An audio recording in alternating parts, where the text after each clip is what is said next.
The girl had just turned 16 and was forcibly assigned a husband by the tribe. It was a slovenly wild boar with a mouth full of fangs. What was even more excessive was that upon their first meeting, the wild boar demanded forced mating. Looking at the disgusting and lecherous wild boar, the girl decisively refused. But unexpectedly, the wild boar directly ripped off the girl's skirt. Frightened, the girl grabbed a nearby branch and poked out the wild boar's eye, then immediately fled outside the tribe. But before she could escape the tribe, she was caught and brought back by a fierce tiger beastman. Just as the girl thought she was going to be sentenced to be defiled by a wild boar, the tribal chieftain instead ordered the punishment of that wild boar. The reason was that he had attempted forced mating against the female's will. And furthermore, the girl was to be rewarded with 5 handsome beast husbands with 18-pack abs. The gentle and beautiful peacock beast, the shy but secretly passionate fierce tiger beast, the domineering yet doting eagle beast, the rakishly handsome and scheming black panther beast, the crazy and narcissistic dragon beast. Finally, after experiencing the joy of being surrounded by 5 handsome men, the girl expressed that having one wife with multiple husbands was actually this great.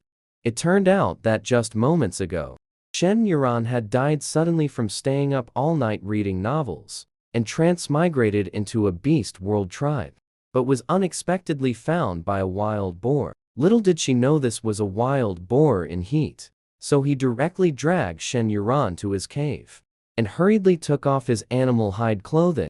Upon hearing this, Shen Yuran's face was filled with fear. He looked up at the disgusting and lewd pig-headed figure before him. A beast man in human form. His mind raced. He quickly realized he had transmigrated to the beast world continent. Presumably, females must be rare and precious here. Therefore, clutching at a sliver of hope, she spoke up, "I am a female. You can't treat me like this." But unexpectedly, this pig-headed male wasn't having it. "Little female, this is not your original tribe. The one I saved belongs to me." Longtooth's female. After saying this, he bent down and grabbed Shen Yuran's skirt hem, violently tearing at it with this rough method, frightening Shen Yuran terribly. She could no longer care about anything else. Grabbing whatever was at hand, she hurled it at the wild boar's face. Accompanied by Longtooth's howl of pain, Shen Yuran finally saw clearly. What she had grabbed was actually a broken branch, and it had directly stabbed into the wild boar beast man's eye. But at this moment, she dared not delay. Scrambling and rolling, she fled the cave. Outside the cave, it was pitch black. Without a second thought, Shen Yuran ran toward the forest ahead. She believed that as long as she ran into the darkness, she could escape the clutches. She absolutely did not want to mate with the wild boar. However, she would not have thought that the injured Longtooth would actually mobilize the tribe's forces to capture her. Just after Shen Yuran ran out of the cave, Changjia pulled out the wooden stick that was stuck in his eye. Along with it, a large string of eyeballs also fell off. A painful wail echoed throughout the tribe. Instantly, it attracted all the ORCs of the tribe. They stared in shock at the terrifying scene inside the cave. Even some timid females were so frightened that they clung to their partners. Meanwhile, Changjia was desperately covering his bleeding eye socket. The pain in his eye made it impossible for him to stand up. "Help me catch that damned female. She's the one who blinded my eye." As soon as these words were spoken, all the ORCs roared in anger. "Damn outsider female. How dare she harm an ORC of our Sunset tribe?" The next moment they set out to catch her. A large group of ORCs charged into the forest. They conducted a carpet-like search. Soon, an ORC in the woods caught the scent belonging to Changjia. He immediately roared, "It was left by that little female. She's right ahead." Meanwhile, Shen Yuran, who was fleeing in panic, upon hearing this roar, ran forward even more desperately. But unexpectedly, she tripped over a branch and fell to the ground. However, she didn't care about the pain. getting up to run again. Suddenly, a large tiger appeared before her, blocking the way. The big tiger picked up Shen Yuran with its mouth and headed back toward the tribe. Shen Yuran struggled violently and shouted, "You despicable beasts! Let me go!" With that, he smacked his hand right onto the tiger's eyes. Only this time, it was pig dung he had picked up from the wild boar's den. Suddenly attacked by a huge lump of pig, Lullaby could only first carry Shen Yuran in his mouth to the river to wash his eyes. He placed Shen Yuran on the riverbank and then jumped into the water. Seeing that he had entered the water, Shen Yuran turned and ran without a second thought. But before she could reach the edge of the forest, she was once again intercepted by Lullaby. "A female has blinded Chanjia's eyes. You must come back with me." Hearing this, Shen Yuran firmly refused. "No, it was him who bullied me first. I was just fighting back and accidentally injured his eye. Besides, if I go back, Chanjia will definitely not let me off." She wiped her tears again. "Good beastman. Please let me go. I don't want to die. I will remember your kindness for the rest of my life." For a moment, Lullaby became somewhat flustered. It was the first time he had ever seen such a stubborn yet delicate female. After all, the females in the tribe were all very tough. Nothing like her, so fragile and delicate. "But if you don't return to the tribe, you'll be killed by wild beasts in the forest." "Even if I'm killed by beasts, it's still better than living with that wild boar," Shen Yuran shouted at the top of her lungs. All she wanted now was to escape. Just the thought of that wild boar beastman's body filled her with disgust and fear. Lullaby hadn't expected her to be so averse to Chanjia. Such are the customs of the tribe. Whoever has the ability to bring back a female from the wilderness makes her their possession. This cannot be changed by anyone. And although Longtooth is indeed somewhat ugly in appearance, it shouldn't warrant such rejection, right? After all, he is a beastman of status within the tribe. Seeing that, Lullaby remained silent. Shen Yuran thought she was being let go, so she turned and ran towards the woods. But before she could run more than a couple of steps, she was picked up again. Meanwhile, in the plaza of the Sunset Tribe, all the beastmen were waiting for the males who had gone to find females to return. Longtooth was clutching his eye, which had already stopped bleeding, sitting on the ground in fury. He even declared that once that female returned, he would definitely teach her a proper lesson. Soon, Shen Yuran was brought back by Lullaby. Lullaby gently placed her on the ground and stepped aside. He felt that such a major incident required an explanation to the tribe. Seeing Shen Yuran return, Longtooth clenched his fist, walked over, and grabbed her chin. "Damn little female. You actually dared to blind my eye. You're simply seeking death." Shen Yuran's tears streamed down from the force of Longtooth's grip. She tried to pull back, but Longtooth held her firmly. "I didn't mean to. You forced me." "What did I force you to do?" Longtooth found these words laughable. During the day, everyone saw that he had brought back a female. Not only was I happy for him, but I was also very envious. You should know, this little female looks much more delicate and soft than the females in the tribe. Her skin is fair, and her hair is smooth. A pair of lively eyes that seemed to speak. But in the blink of an eye, his own eyes were blinded, and the little female ran away. This was simply a huge humiliation for Lanjia. He is not someone to be bullied. At this moment, Shen Yuran gathered her courage and looked at Lanjia. "I don't like you. You insisted on forcing me to mate with you. I was only resisting, and had no choice but to injure you." As soon as these words were spoken, the beastmen all turned to look at Lanjia. Although this little female is an outsider, her status is not as high as the females of this tribe. She is still a precious female. When it comes to mating, it absolutely must not be forced. "Lanjia, how could you resort to violence? Don't you know females are delicate and precious? It's fortunate that you were the one injured.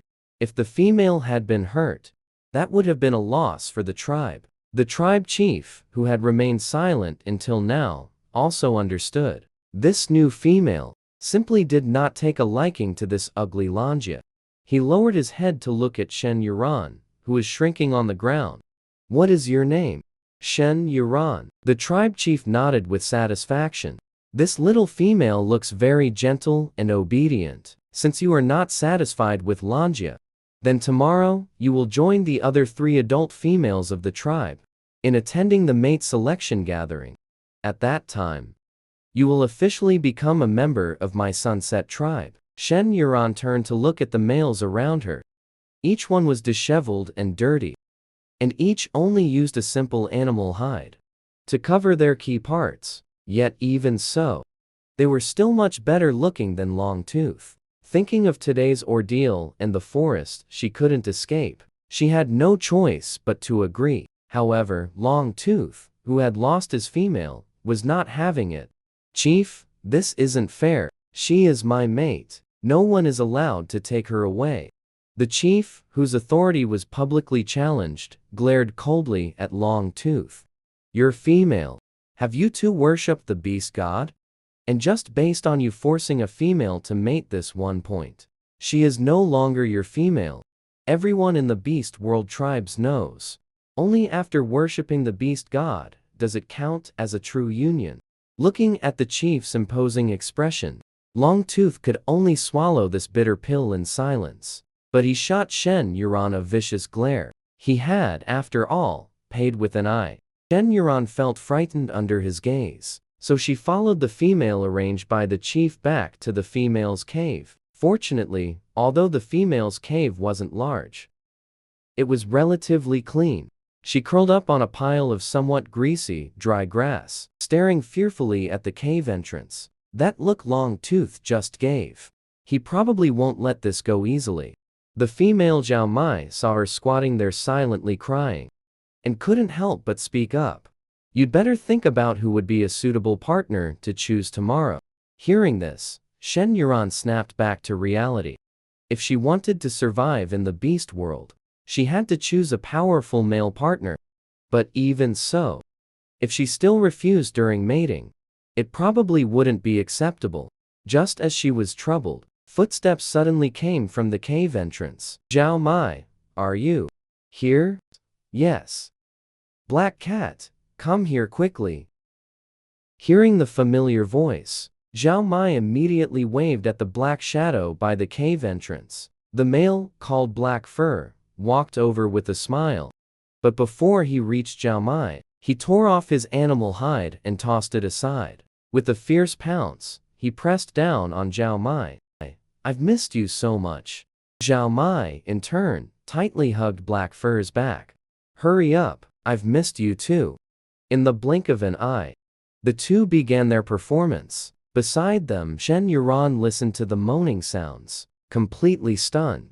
"Isn't the female cave? Isn't this the cave where underage females live? How come Zhao Mai is with a male?" "It's fine. It'll be over soon."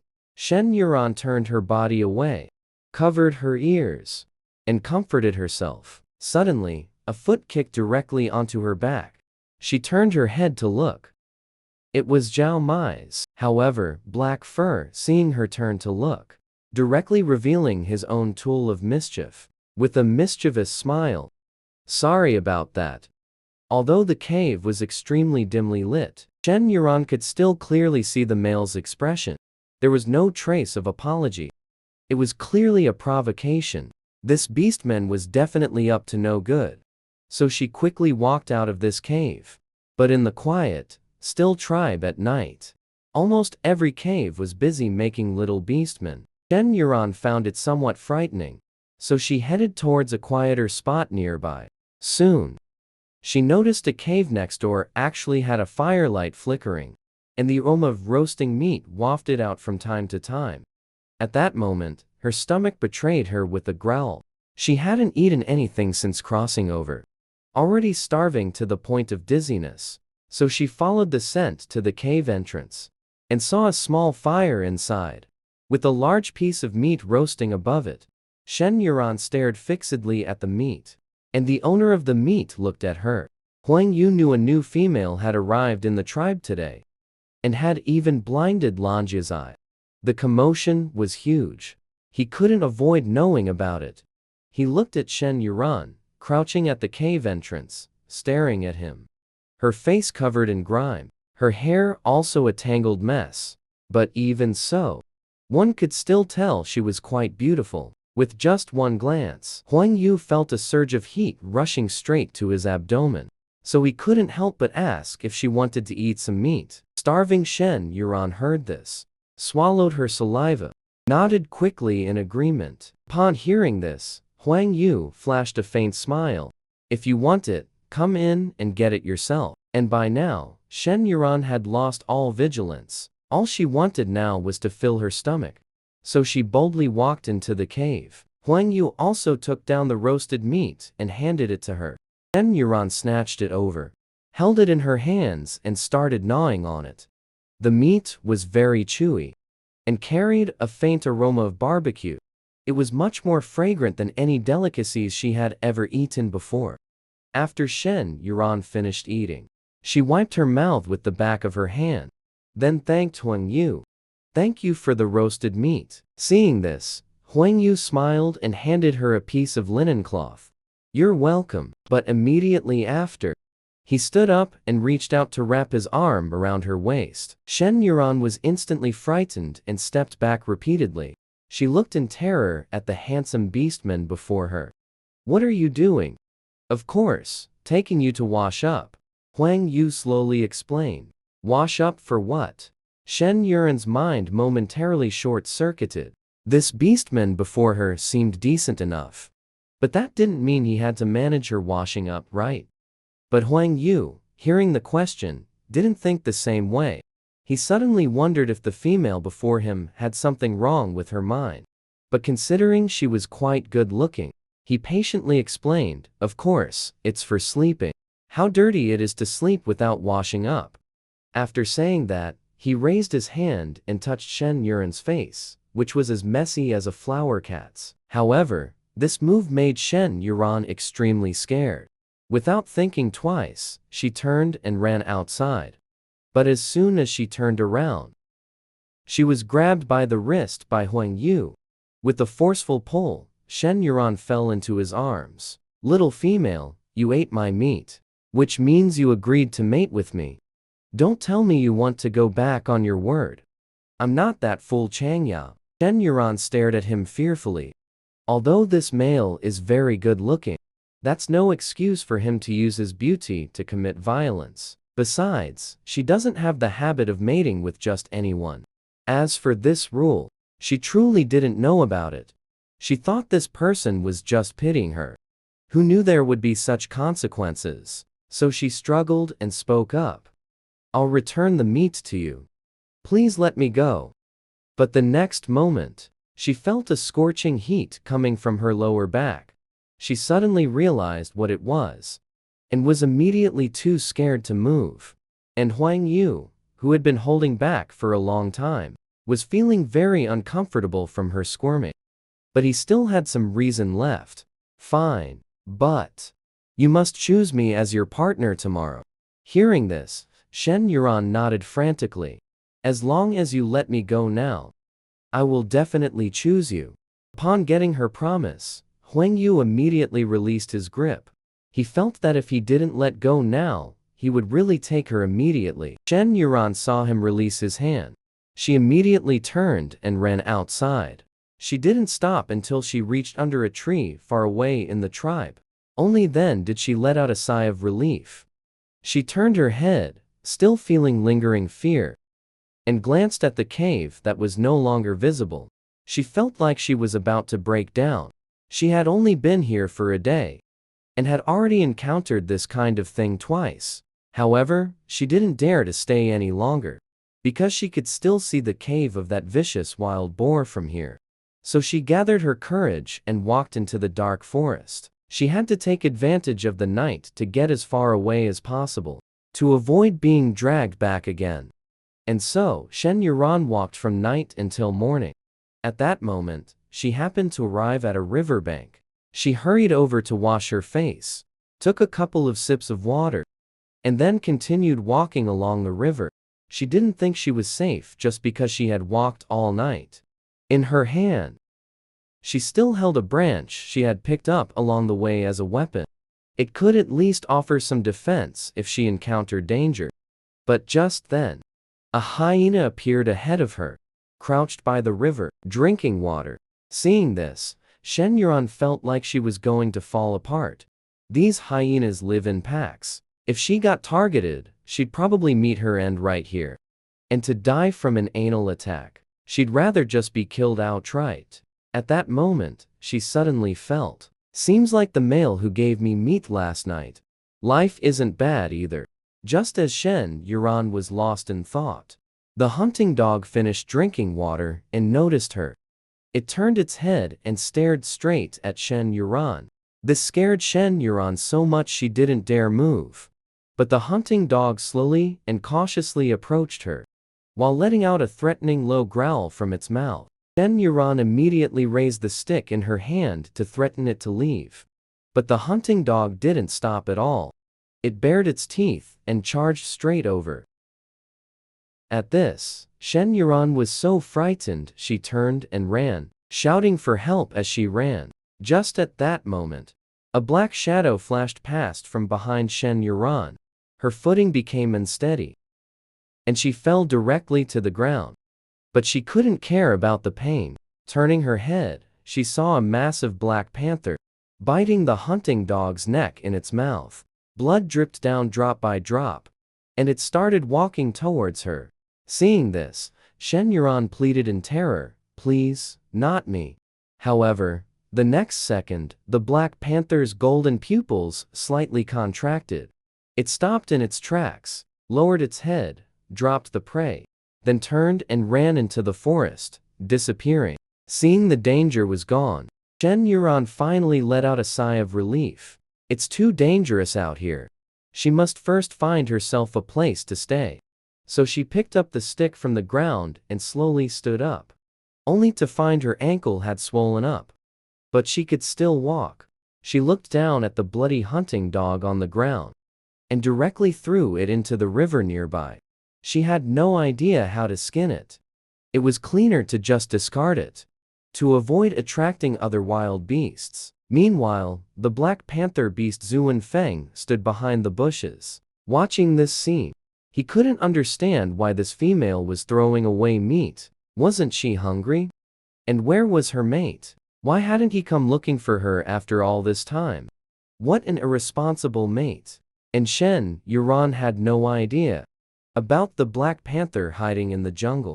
She kept walking along the river without a second thought. Finally, in the afternoon, she discovered a cave in a very good location. The cave was located halfway up the mountain, with no trees blocking the surroundings. Any approaching beast could be spotted immediately. So she limped to the cave entrance. Seeing the inside was very dry, not even a single piece of gravel, she was quite satisfied. Then she walked to a corner of the cave and sat down to rest. But just at that moment, a tall figure appeared at the cave entrance. "You really can run." The familiar voice made Shen Yuran's scalp tingle. She had run all night. How had she been found so quickly? "I said I'd pay you back the meat." "Heh, you said the same thing last night. But then, you ran away." Huang Yu was truly furious. He got up happily in the morning, tidied himself up, and even cleaned the cave very thoroughly, thinking that his home would welcome a female master today, but never expected that the mating ceremony was about to end. And he still hadn't seen that dirty figure. Clearly, he had been tricked by that bad female. She ate his meat and still dared to deceive him. Huang Yu felt like he was about to explode with anger. He turned around and started searching for her, searched all over the tribe, and finally found her in this cave. At this moment, that glistening, fair face was looking at him with great fear. Shen Yuran knew she had deceived him, but it was only because he had designs on her. Yet, remembering the hyenas that wanted to eat her today, and the Black Panther as big as a buffalo, she was truly afraid of this beast. world environment. She understood that if she wanted to survive, she must rely on a male. Moreover, this Huang Yu before her was at least much better looking than Lanjia, and wouldn't force her. So she stared at Huang Yu and said, "Being your female is fine, but I have conditions." Hearing this, Huang Yu breathed a sigh of relief. To be honest, he genuinely liked this little female before him. If she insisted on leaving, he wouldn't force her. He had chased after her just to make sure she was safe, but never expected her to actually relent. "Tell me, as long as it's something I can do. You cannot force me to have a relationship with you," Shen Yuran said very formally. Hearing this, Huang Yu was stunned for a moment. Is this considered a condition? Isn't this a principle that males must abide by? Therefore, fearing Shen Yuran would regret it, he quickly nodded in agreement. After saying that, he picked up his little female and returned to his cave. And not long after they left, a pure black panther with golden eyes appeared at the cave entrance. Zuan Feng smelled the scent of the little female from the afternoon. This fragrance made him somewhat intoxicated. But within this faint aroma, there was also mixed an unfamiliar male scent. It seemed her mate had found her. But such a delicate and lovely female. He liked her far too much. So he walked over to where Shen Yuran had just been sitting and lay down on the other side. By the time Huang Yu carried Shen Yuran back to the cave, it was already night. Returning to this cave again, Shen Yuran's face flushed a little. Huang Yu placed her on a rock to sit, and she just sat there obediently. But Huang Yu seemed to have already adapted to his new role, thoughtfully roasting a piece of bamboo rat meat. He handed it to Shen Yuran to eat something. Seeing such a large piece of meat before her, Shen Yuran was quite tempted. Moreover, she had just deceived him yesterday. Yet not only did he not get angry, he was now giving her meat to eat. Perhaps he really is a good partner. But the moment she remembered last night's incident, her heart still trembled with fear. So she quickly shook her head, saying, "I'm not hungry." Yet the very next second, her stomach betrayed her with an audible growl. Seeing this, Huang Yu couldn't help but laugh. "Don't worry, I keep my word. If you don't agree, I won't touch you." Hearing this, Shen Yuran could no longer dwell on the earlier awkwardness, because the rich aroma of grilled meat at the tip of her nose made her lose all restraint. "I believe you." After the meal, Huang Yu took her to the river to wash up. And now, they had returned to the cave, ready to rest. But seeing there was only one fur bed, Shen Yuran felt troubled. However, upon second thought, she had agreed to be his partner. Sharing a bed was inevitable. She then walked to the side opposite where Huang Yu usually slept, climbed onto the bed, pulled over the nearby fur blanket, covered herself with it. To block the view, Huang Yu, holding the fur he intended to use as bedding for the night, turned to find she had already settled on the bed, and the side where he usually rested was still left for him. A slight smile lifted the corner of his mouth. He put down the fur blanket, walked to the bedside, glanced at Shen Yuran, who had wrapped herself up tightly, and lay down, feeling quite content. Yet this night, Shen Yuran slept quite soundly. Fell asleep as soon as I touched the bed. However, Huang Yu stayed awake all night. He had always thought this little female was just pretty looking, but he never expected that in the dead of night her scent would be so intoxicating as well. It made his whole body restless and hard to fall asleep, so he simply went out hunting as soon as dawn broke. Now, he was a male with a mate, not like the single male he used to be, where one person full meant the whole family was fed. Moreover, this little female was still very wary of him, and it wasn't good for him to stay at home for too long. By the time Shen Yuran woke up from a full sleep, the entire cave was empty except for her.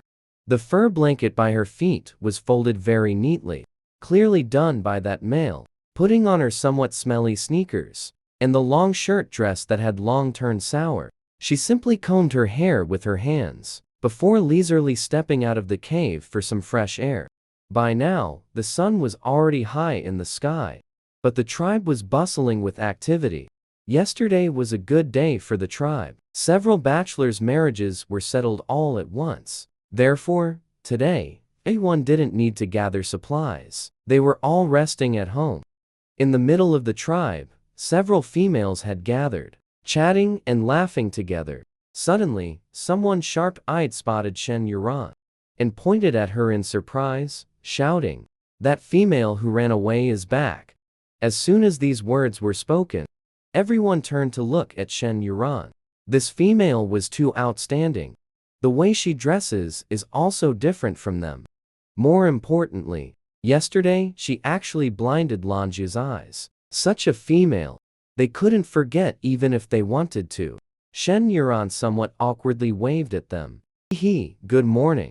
Zhao Mai snorted coldly, hey since you already ran away, why come back? The females on good terms with Zhao Mai also chimed in. That's right, and you even got Zhao Mai scolded by the chief. Exactly, causing trouble as soon as you came to our Sunset tribe. Not to mention blinding Lanji's eyes. You also got Zhao Mai scolded. You're simply a jinx. Hearing this information, Shen Yuran felt her heart tighten. This was something she had never expected. She never thought that her running away would cause Zhao Mai to be scolded. This was her fault. Taking a deep breath, she walked up to Zhao Mai. Zhao Mai, I'm sorry. I didn't expect my disappearance would get you scolded. This is my fault. I apologize to you. I'm sorry. The sudden apology actually made Zhao Mai a bit uncomfortable. If it were any other female in this situation, they'd probably just ignore her at most. Those with a bad temper might even start cursing at her directly. But she just apologizes directly. This actually made her feel a bit embarrassed. Scratching her slightly itchy scalp. Forget it. Just make sure you say something before you go anywhere from now on, so I don't get scolded by the clan leader again for nothing. Shen Yuran saw that her temper came and went quickly. She looked like a cheerful and pure female at first glance. He smiled at her. I won't anymore. I have a partner now. Little master, there's more to this chapter. Later, click the next page to continue reading. It gets even more exciting later. That's good. Welcome to our Sunset tribe. Zhao Mai smiled and took her hand. Sit down, I'll catch lice for you. Another plump female next to her immediately spoke up excitedly. I'll catch them for the little beauty. Hearing this, Shen Yuran's smile immediately froze on her face. She forgot that these beastmen live in caves, eat the most primitive roasted meat, and probably have lice on them. Then she slept in the cave last night. Doesn't that mean? As soon as she thought of this, she quickly sat down on the stone. Quick, help me catch some. She even felt her scalp starting to itch. Soon, the crackling sound of pinching lice came from behind her. It made her heart tremble. Once you get infested with these things, they're very hard to get rid of. She really didn't want that kind of thing on her head. Zhao Mai, have you found any? Zhao Mai's dark hands combed through her hair back and forth. Apart from some sweat smell, not to mention no lice, there wasn't even a single nit. Otherwise, your hair is very clean. Not a single louse. Hearing this, Shen Yuran finally felt relieved. It's good that there aren't any. It seems she needs to go back and wash all the animal skins on the bed in the cave. She also needs to clean the hygiene inside and out thoroughly. Otherwise, she won't feel at ease. If hygiene is poor in a place like this cave, it's easy to get lice and fleas. Once infested, you can't even sleep well.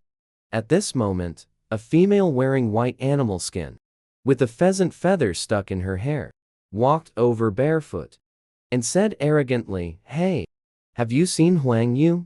Chapter 6, Competing and Scheming. Everyone shook their heads. They've been playing here since morning. Where would they have seen any Huang Yu? Ai Lin disdainfully snorted through her nose. You don't know either. After saying that, she turned and left the place. Seeing her walk away, Zhao Mai immediately leaned close to Shen Yuran's ear and whispered, "Hey Emph, trying to go fawn over Huang Yu again."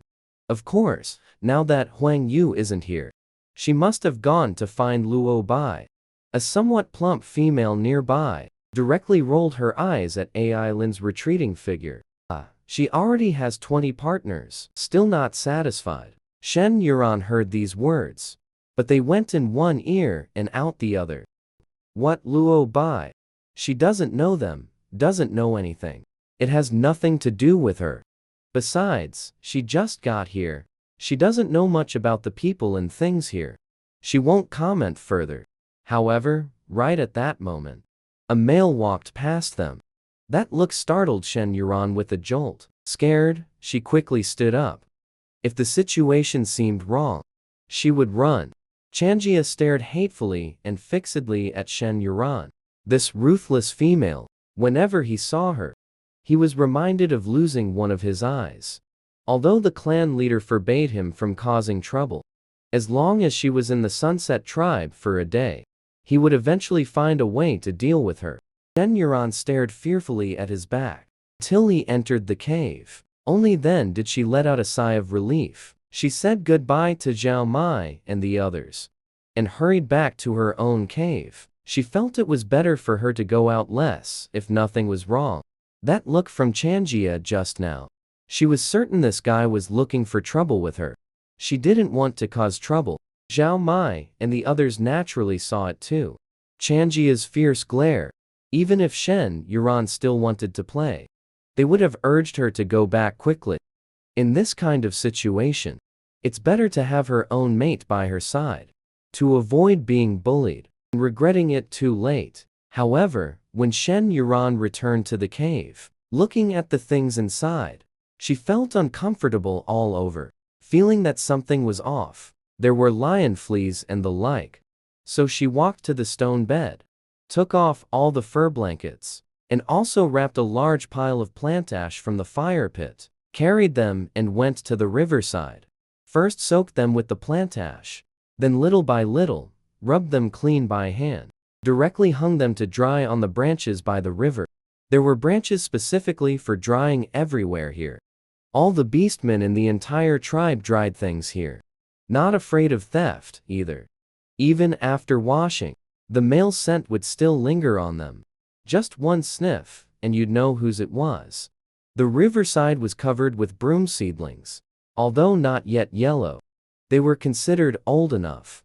Broke off some forcefully, removed the green leaves on them, returned to the cave, carefully tied them up with leather strips. Although somewhat crude, it was still not bad. Better than having nothing. Sprinkled some water to avoid dust flying all over the cave when sweeping. "Who are you?" Just as she was diligently cleaning, suddenly a sharp female voice came from the cave entrance. Looking up, she saw a familiar figure. Wasn't this the female who came asking about Huang Yu in the morning? She didn't know her. It was normal for her not to know herself either. Shen Yuran immediately introduced herself with a smile. "I am Shen Yuran. And you are?" However, this smile directly stung Ai Lin's eyes. This was Huang Yu's cave. She was a female of unknown origin. She must be here to seduce someone. Otherwise, why would she be cleaning here? Thinking of this, she let out a disdainful snort. She strode inside, but deliberately bumped into Shen Yuran's shoulder. "You're only fit for sweeping the floor. How dare you try to seduce males here? It's disgusting. Get lost now." Shen Yuran thought this person was rather inexplicable. "I am. How did you get here?" She was just about to explain. When Huang Yu returned, he smiled slightly and greeted the female beside her. Seeing him return, Ai Lin immediately stepped forward with a smile and said, "Huang Yu, look, I came specifically to clean for you. How is it? Is it clean enough?" Hearing this name, Shen Yuran was quite surprised. She looked up at the male standing at the cave entrance. His jet-black long hair fell smoothly down his back. A black animal hide skirt covered his private parts. a pair of long, slender legs that at a glance seemed full of strength. So this is Huang Yu. Remembering that she had already eaten 2 meals at his place and stayed for a night, yet she didn't even know his name. It really felt a bit too much. But this female in front of her seemed to be here to pick a fight. She had thought that females in this beast world would all be more or less like Zhao Mai. But it seems she was overthinking it. Yes, she just said she cleaned the cave. Still have to wipe all the utensils with animal hide. As soon as Huang Yu returned, he saw the broom in Shen Yuran's hand. How could he not understand that all this was done by her? But he didn't expect this girl to also be someone who doesn't take losses lying down, not exposing AI Lin. Instead, he went along with her words. Suddenly put on the spot, AI Lin heard Shen Yuran's words and couldn't very well refute them. Could only force a smile. He. Yes. Saying this, she walked to the side, picked up a clean animal hide, and started wiping the dust. Shen Yuran unceremoniously walked over next to her, pointing at the dust in the corner, telling her to wipe it clean bit by bit, making AI Lin grind her teeth in anger. She, the esteemed daughter of the tribe's witch doctor, the future witch doctor to be, this outsider female in front of her, actually dared to order her to work. Simply detestable. Shen Yuran pointed at the corner behind the stone table. That won't do. You have to kneel down to wipe it, to reach it. Kneel. AI Lin, hearing this word, was on the verge of exploding. That's right, you have to kneel. Only then can your hand reach inside. Shen Yuran blinked her big eyes, looking very innocent. AI Lin could no longer bear it. This little bitch of a female. Can't she see that she's already reluctantly doing the work, yet she's still chattering non-stop in front of her, bossing her around. Now, it's even more hateful. Actually wanting her to kneel. The witch knelt down. How utterly outrageous. She flung the rag away violently. Who the hell do you think you are? How dare you order me to work? You're just an unwanted wild female. Now, you even dare to stand in Huang Yu's cave. Simply shameless. Outside, it was now afternoon. Many hunting males had returned. It was very lively outside. Even though Huang Yu's cave was somewhat remote, they still heard AI Lin's lion-like roar. They all ran over to see what was happening. They were really curious. Who could be so bold? How dare they compete with AI Lin for a male? Although Huang Yu wasn't very powerful in the Sunset tribe, and was usually very aloof, not interacting with other males, but the problem was, he was good-looking. He was deeply liked by AI Lin. It's just that Huang Yu had always been indifferent to her. To be more accurate, he was indifferent to all the females in the tribe. And now, hearing AI Lin's words, it seemed there was another female in Huang Yu's cave. This was truly earth-shattering news. Chapter 7. Just you wait. In no time, the cave entrance was crowded with onlookers. I am his mate, Shen Yuran said, without a trace of timidity, standing before AI Lin. As soon as these words were spoken, Huang Yu's gaze toward Shen Yuran instantly became extremely tender. So he had already accepted her. Walking behind her, his gaze lightly fell upon AI Lin's face. That's right, Shen Yuran is my partner. These words were undoubtedly a bombshell, startling everyone present, especially AI Lin. She looked incredulously at the male she had pursued for so long, yet never obtained. How could he have a partner overnight? Then her actions just now. Wouldn't that make her seem like a clown? She roared in anger. No, you're lying. You haven't worshipped the beast god. How can you be partners? Mentioning this, he immediately straightened his back. Yes, that's right. You weren't even here yesterday. How is it possible to form a partnership? The people outside all nodded in agreement. Although, among beastmen, one can mate with whomever they wish. But the matter of partners, everyone takes very seriously. Only after worshipping the beast god and receiving the beast god's blessing can they be true partners. It's not as simple as just saying it. Huang Yu put down the prey in his hands, gently took the hand of Yuran beside him. His gaze soft as he looked at her. Long eyelashes. A slight smile. You are right. So we will worship the beast god tonight, hoping the beast god blesses us to never part for a lifetime. The sudden words of affection made Shen Yuran's heart tighten. She didn't understand this handsome male before her. When did I start liking myself so much? But the reality is, I must rely on him to survive in this beast world. Such a soft, gentle word. Yet it brought a surge of joy to Huang Yu's heart. He thought it would take Yuran a long time to agree to be with him. Never expected that with AI Lin stirring things up like this. She agreed so quickly. The people outside the cave felt nothing seeing this scene. After all, Huang Yu's status in the tribe isn't high either. Pairing with an outsider female is just right. On the other hand, AI Lin stomped her foot in fury. You actually tricked me? I'll tell my mother not to give you blessings. As soon as these words were spoken, the females outside the cave were the first to object. Especially Zhao Mai. She really likes Shen Yuran. This seemingly gentle yet strong-willed little female. What a high and mighty attitude. You say no blessings, so there are no blessings? That's right, you already have dozens of mates. Isn't that enough? Must you pester Huang Yu? Even the males nodded in agreement. Yes. Our Sunset tribe still has so many single males. How about you consider AI Lin? One of us, a short, dark male, said sheepishly, scratching his head. Right. I've already held back for over half a year without touching a female. Screw you, you only held back half a year. I've been a whole year. AI Lin, choose me. AI Lin glared hatefully at these ugly males. Was she so desperate? Were these goods even worthy of comparing to Feng Yu? Lifting her head to meet Feng Yu's indifferent expression. Feng Yu, giving you one last chance. Choose her, or choose me. You better think clearly. If you choose her, you'll probably starve or freeze to death.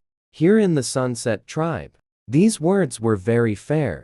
No one outside the cave refuted them. After all, Feng Yu's capabilities were plain for all to see. All the males in the tribe looked down on him, which led to them never taking him out hunting.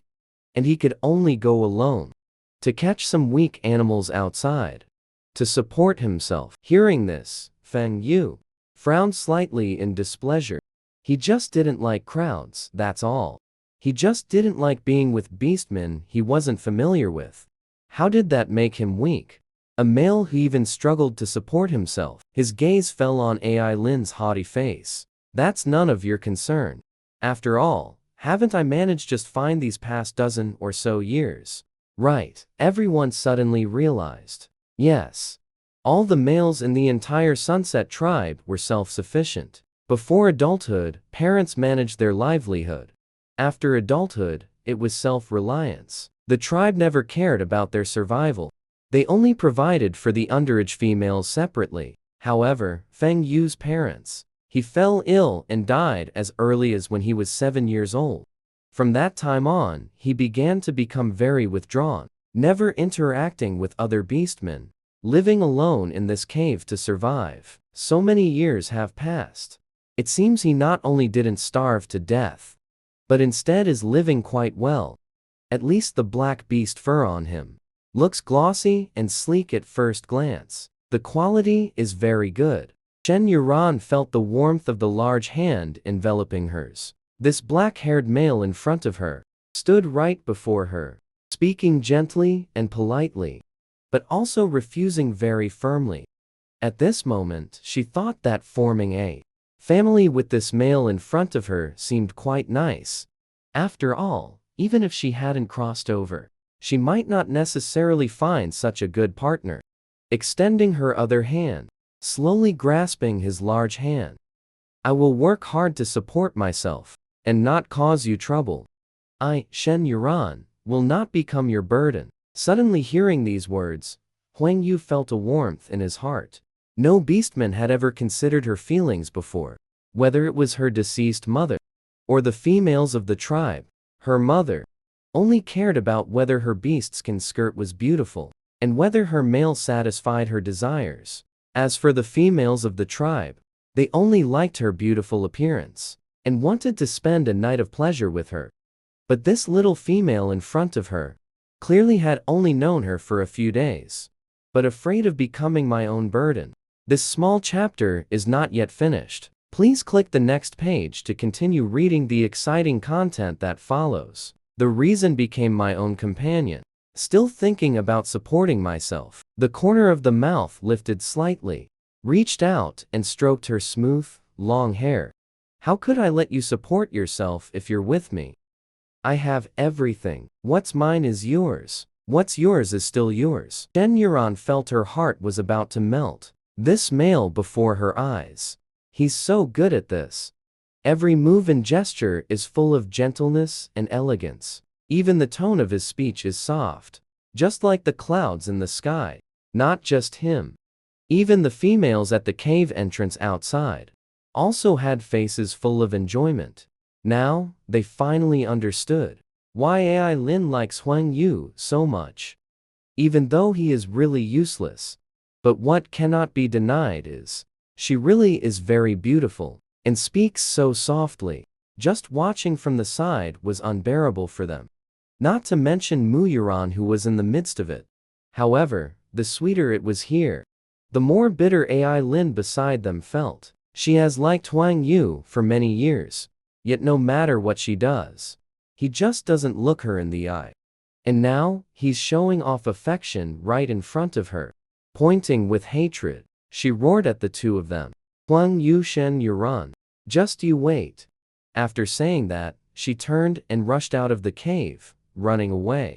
The people outside, seeing the excitement had died down, began to disperse one after another. Zhao Mai couldn't help but cover her mouth and giggle. In the entire tribe, except for AI Lin, everyone thought they were a perfect match. After all, one was the weakest among the males, and the other was an outsider female, just the right fit. Once the people left, only the two of them remained in the cave. The quietness made Shen Yuran feel somewhat uncomfortable. She quickly grabbed the animal hide nearby, turned around, lowered her head, and began wiping away the dust. Chapter 8, I am late. Huang Yu knew she was thin-skinned, so he didn't expose her shyness. He quietly walked to her side, and seeing her wipe the table, he helped by moving items. Their bodies were very close. Shen Yuran felt that if she took a deep breath, she could smell the fragrance on him, thinking of him being right beside her, his sturdy arm reaching over from time to time, and those fair, slender fingers. Her mind began to wander. There weren't many things in the entire cave. Many items had already been tidied up by Huang Yu. Small items were all stored in animal hide bags. Soon, this side was wiped clean. She turned to wipe the other side. But unexpectedly, as soon as she straightened her back, she bumped right into Huang Yu's chest. Startled, he immediately took a step back. His firm, well-defined chest suddenly appeared before her eyes. Too shy to look around, she could only lower her head. I'm sorry. Huang Yu lowered his gaze, took in all his movements and expressions. Such an adorable female made him unable to put her down. If not for fear of scaring her, he really wanted right now to just press her into his embrace and give her a good, thorough squeeze. But such a cute her. He somewhat didn't want to let her off. Sorry for what? The low, hoarse voice made the atmosphere even more ambiguous. Shen Yuran nervously confessed, honestly. I bumped into you and hurt you just now. Hearing this, Huang Wai couldn't help but laugh. Am I really that weak? As he spoke, a delicate fragrance wafted over. It made her feel somewhat dazed for a moment. Unconsciously, she took a step closer to him, wanting to smell more of it. But unexpectedly, this action frightened Shen Yuran, who abruptly pushed him away. Seeing him almost stumble from her push, Shen Yuran then snapped back to reality. What had she just done? She had clearly just said she was willing to be his partner. Yet now, she acted like this. There was no way to explain it. She was so embarrassed she didn't know where to put her hands and feet. Suddenly remembering the animal hide still airing by the river, immediately, a light bulb went off in her head. I forgot to collect the hides. After saying that, she dashed out of the cave, leaving Hu Eng alone in the cave. Seeing her leave, when the entire cave held only him, Hu Eng then snapped back to reality. What had I just done? I actually scared the little female away. I wanted to chase after her immediately, but I stopped in my tracks. Maybe it's better to let her breathe some fresh air. If I follow her now, it will undoubtedly make her nervous. It's better to stay home and roast a pheasant for her. Today, I specifically hunted 2 large pheasants for her. Time passed minute by minute. Outside, the sun had completely set. Huang Yu had already cleaned the pheasants and placed them over the fire to roast. However, Shen Yuan still hadn't returned. Even if she was getting some air, she should be back by now. Could it be that she had secretly run away again? Thinking of this, Huang Yu abruptly stood up from the stone stool. He wanted to go out and look for her, but he stopped after just 2 steps. Could it be that everything she said earlier was just to deceive me? Suddenly, he felt every pore on his body and every joint aching with a piercing pain. If she really left, then he would let her go. Huang Yu made up his mind. He walked out of the cave and headed straight for the river. Arriving at the riverbank, all he saw were his animal pelts drying all along the shore. But there was no sign of Yuan at all. He couldn't help but mock himself. Maybe it really is for the best that she left. If she's gone, then she's gone. Huang Yu, not the kind of male who can't handle letting go. Walking up to the animal pelts, he raised his hand to gather them and take them back. Suddenly, a strange shoe appeared before his eyes. With just one glance, he recognized it as Yuren's. Last night, he had secretly looked at the soles of Yuren's feet. Unlike other beastmen, the soles of her feet were as soft as her hands. Without these shoes, she simply couldn't run. And only one was here. He understood in an instant. Shen Yuan hadn't run away. She was in danger. Panicked and tense, he turned to look at the gray, hazy surroundings. The river flowed, murmuring. A breeze stirred. Grass blades swayed gently. It was quiet all around. But there was no sign of Yuan. Don't move. If you attract Huang Yu over, I won't mind killing him too. Shen Yuan was utterly terrified. A dull pain came from her back. She didn't need to look to know.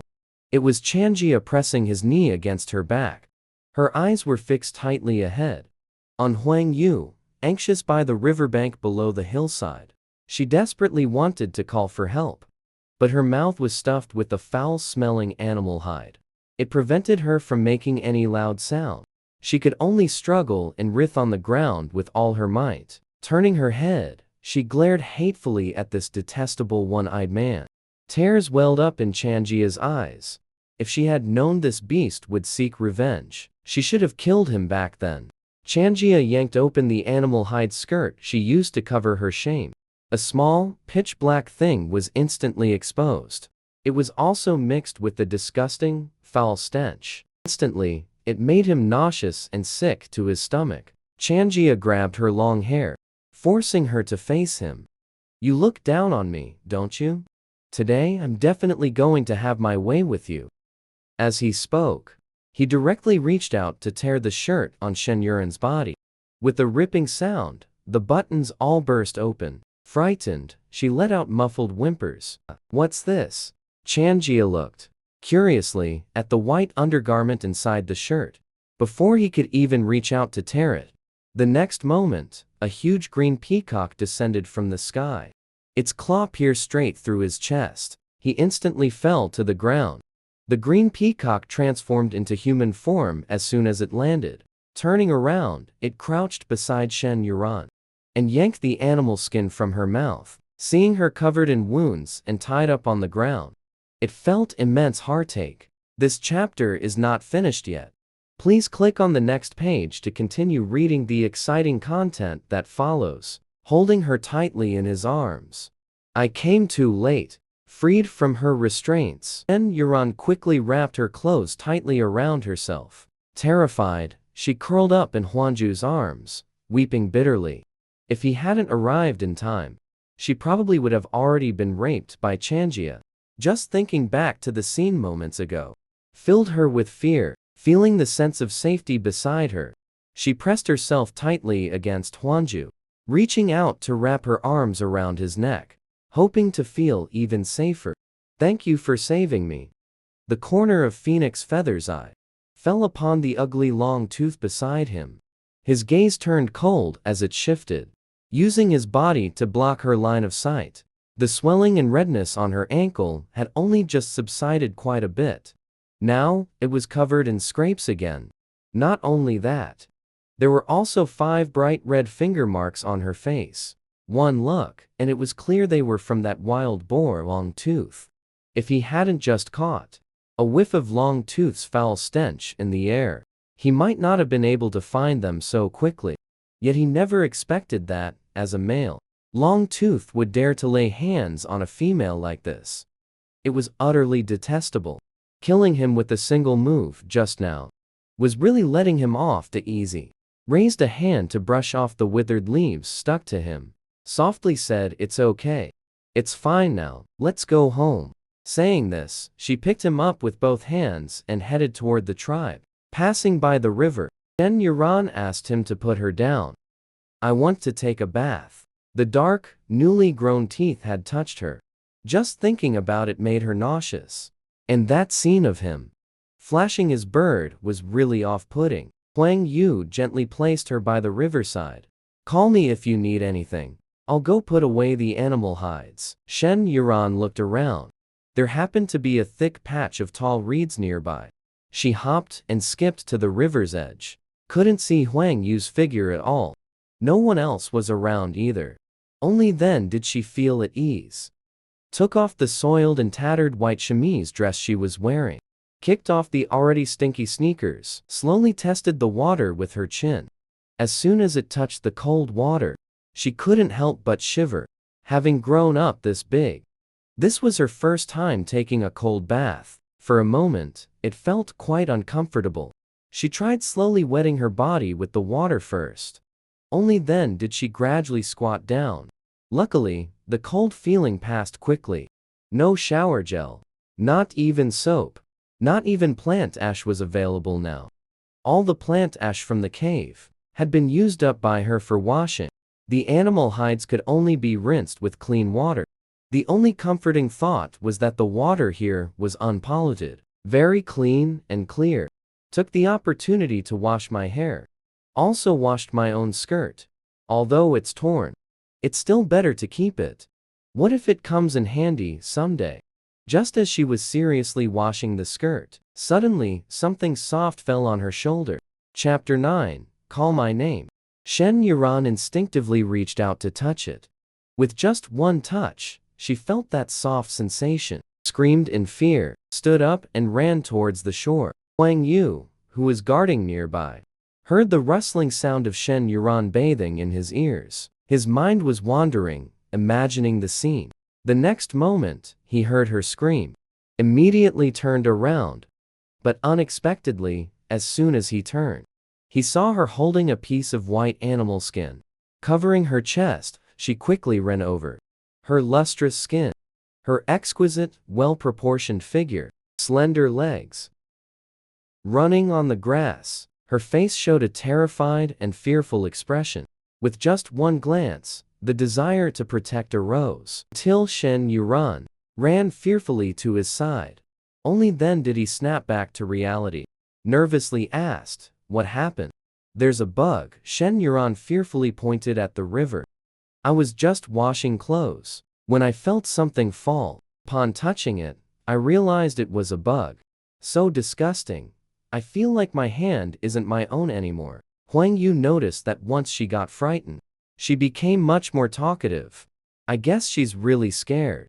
Walking to the reeds by the river, going to check from the side. Just as she walked over, At a glance, she saw the green bug that had already been flattened by him, fallen on the river surface. Shen Yuran followed over and also discovered the already dead bug.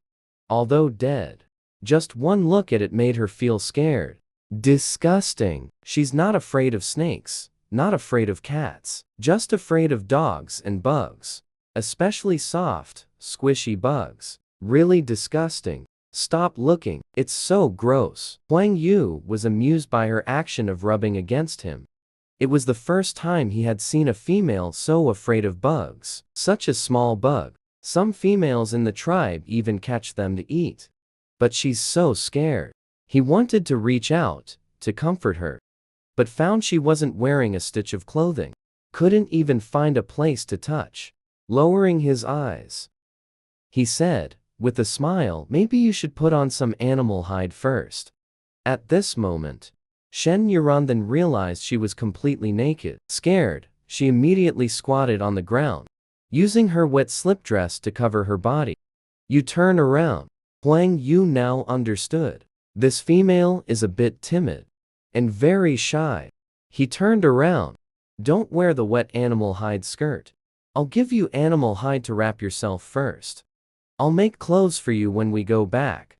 Saying this, he handed her a piece of earth yellow animal hide. Shen Yuran carefully took it. She really didn't want to get sick. She had already broken precedent by taking a cold bath tonight. If she wore wet clothes again, she would definitely get sick. In a world like this, getting sick was undoubtedly seeking death. She really didn't want to die. Thank you for him taking the animal skin and wrapping it around herself. She tightly grasped the seam with both hands to prevent it from falling off.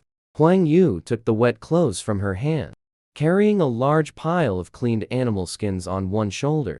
The two of them headed back, one after the other. However, before they reached the tribe, they suddenly heard from the nearby woods the sound of rapid breathing. Shen Yuran curiously turned her head to look and saw 3 black animal shadows surrounding a female on the ground, happily playing. After just one glance, she turned her head away. Damn curiosity. She clearly knew what was happening, but still couldn't resist taking a look, only to find it a bit eye-burning. She secretly raised her head, wanting to see what expression Huang Yu had ahead, but all she saw was his tall back, and not his face. Returning to the cave, Huang Yu spread the animal skins on top, then went to the wooden box nearby, pulled out a large piece of thin cloth, and spread it on top. Now, I wouldn't be hot at night. Shen Yuran stood dazedly to the side. The light in the cave was very dim, so she couldn't clearly see what he was holding in his hand. Hearing his words, I curiously walked over. As soon as I touched it, I immediately exclaimed in surprise. This is something you don't know. Huang Yu turned her head curiously to look at her. This was something I spent 100 seashells on to buy at Yunmeng's. At the time, I just thought it looked rare and nice. After bringing it back, it had been pressed at the bottom of a chest and never used. I only tore off a corner to use as a handkerchief. It just happened to be given to Yuran to use. Last night, he had noticed. Yuran is very afraid of heat. She was sweating all night. Shen Yuran leaned in to examine it carefully. It's the same material as the hemp cord from the cloth shoes with layered soles that Grandma used to make for me. It's the same kind of thing. This is made from bamboo hemp. It feels very cool to wear in the summer. Hearing her answer like this, Huang Yu didn't find anything strange. The white dress Shen Yuran wore felt much softer to the touch than this linen. It was clearly something better than linen. The corner of his mouth lifted. Then I'll make you a set of clothes at home tomorrow. Shen Yuran, still immersed in the shock of the linen, was suddenly puzzled by these words. She looked up and met his gentle gaze. Her heart was full of doubt. He could kill Chang Ya with one move, which meant his strength was formidable. Moreover, he was so good-looking, and his temper was so gentle. He felt like a perfect man. Such a man. She didn't think she had much charm to attract him into love at first sight. But such a male. The feelings in her heart told her. She was truly moved. Her hand unconsciously gripped the animal hide. She voiced the question in her heart. Why did you choose me? Huang Yu took in all her little movements. Her beautiful, crescent moon-like eyebrows were furrowed together. He couldn't help but reach out to smooth them for her. Because you are the first person who respected me. Shen Yuran listened, somewhat confused. She blinked her eyes, her face full of bewilderment. Huang Yu smiled slightly. He knew she hadn't understood his words. You are the first person who said thank you to me. Not only that. In fact, she was also the first female who made him feel an impulse. This is the reason she liked him. But he knew he couldn't say this. As soon as it was spoken, the little female before him would likely become shy and embarrassed again. Oh, Shen Yuran heard this explanation. She didn't know what to say. After all, she didn't understand Huang Yu's past. Her slightly pouted lips made Huang Yu's mouth go a bit dry. There were only the two of them in the entire cave. The night outside was very quiet. As long as the two in the cave didn't speak, they could hear each other's breathing.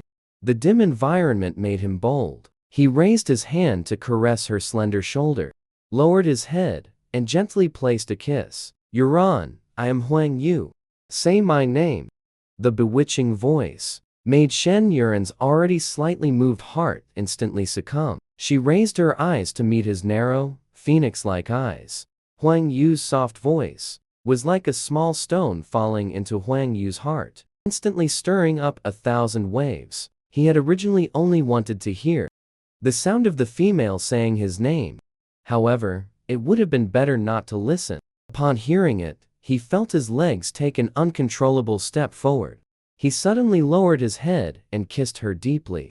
At this moment, Shen Yuran only felt her whole body go weak and limp. Her hands, which had originally been tightly clutching the animal hide, had also loosened at some unknown time.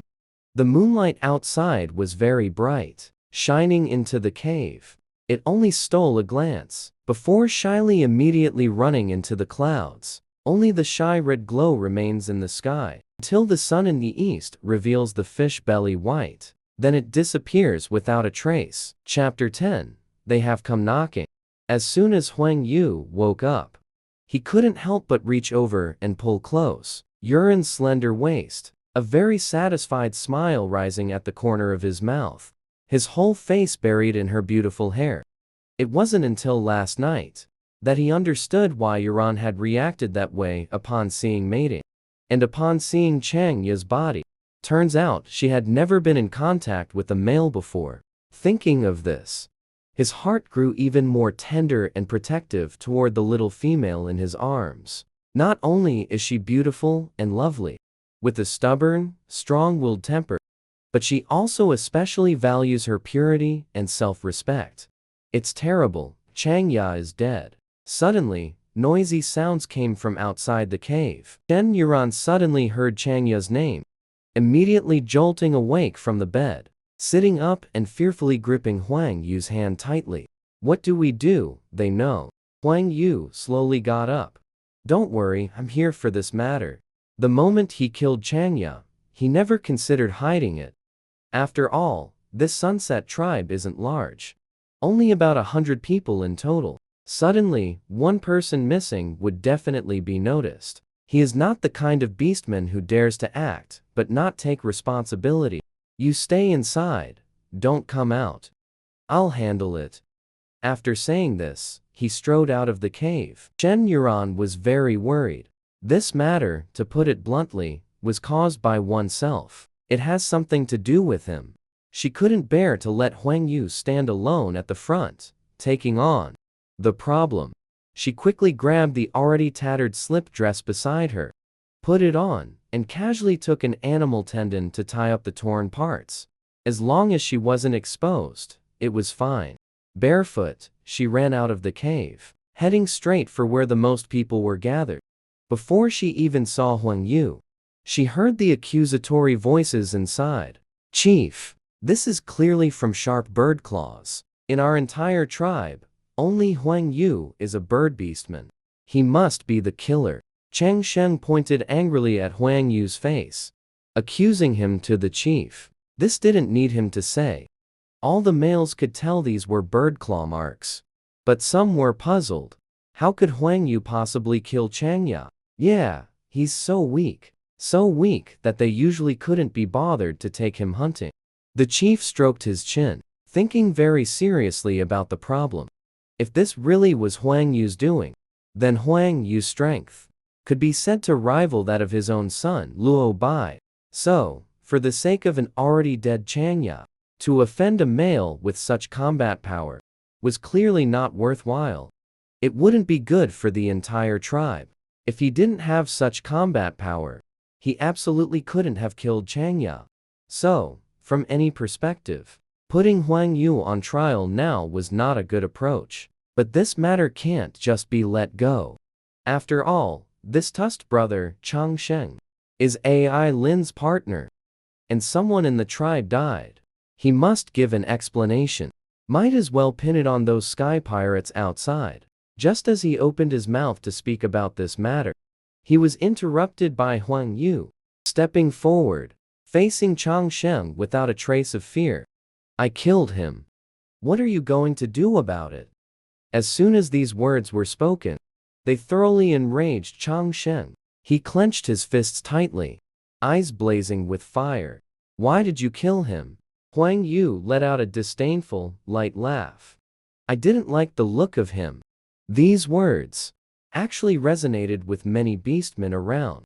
Not only was Changjia ugly, he was also particularly unclean, often relying on having a bit of strength. He liked to bully weaker males in the tribe, and to grope females. If not for the fact that his brother was Ai Lin's partner, he would have been beaten to a pulp long ago. It's just as well that someone like him is dead. Especially knowing he actually forced females to mate. If it were them, they'd want to beat someone up too. You're just great, aren't you? Chang Sheng pointed at his nose, so angry he didn't know what to say anymore. This was his own younger brother who grew up with him. Usually giving him face by not bullying him. Was only out of respect for Ai Lin that he bullied him. So that Ai Lin wouldn't find out. Punish him by not allowing him on the bed. But now, he only wants to avenge his brother. Huang Yu, I challenge you. If you lose, get out of the Sunset Tribe. Huang Yu agreed without a second thought. Things that can be solved with fists. He doesn't want to explain too much. Shen Yuan finally squeezed through the crowd and heard these words. Frightened, she immediately stepped forward and tightly hugged Huang Yu's arm. No, she didn't want Huang Yu to get hurt. She had heard from Zhao Mai about this Chang Ya. He was considered a very capable male in the tribe. The tribal chief, watching from the side, saw that the missing female had returned and was very close to Huang Yu. There was nothing left to misunderstand. It seemed Chang Ya really might have been killed by him. Fine, this was a chance to take the witch down a peg.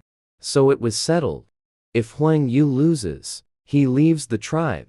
If he wins, Chang Sheng, you cannot trouble him. And you must apologize. Hearing the first part, it really sounded like he was on Chang Sheng's side.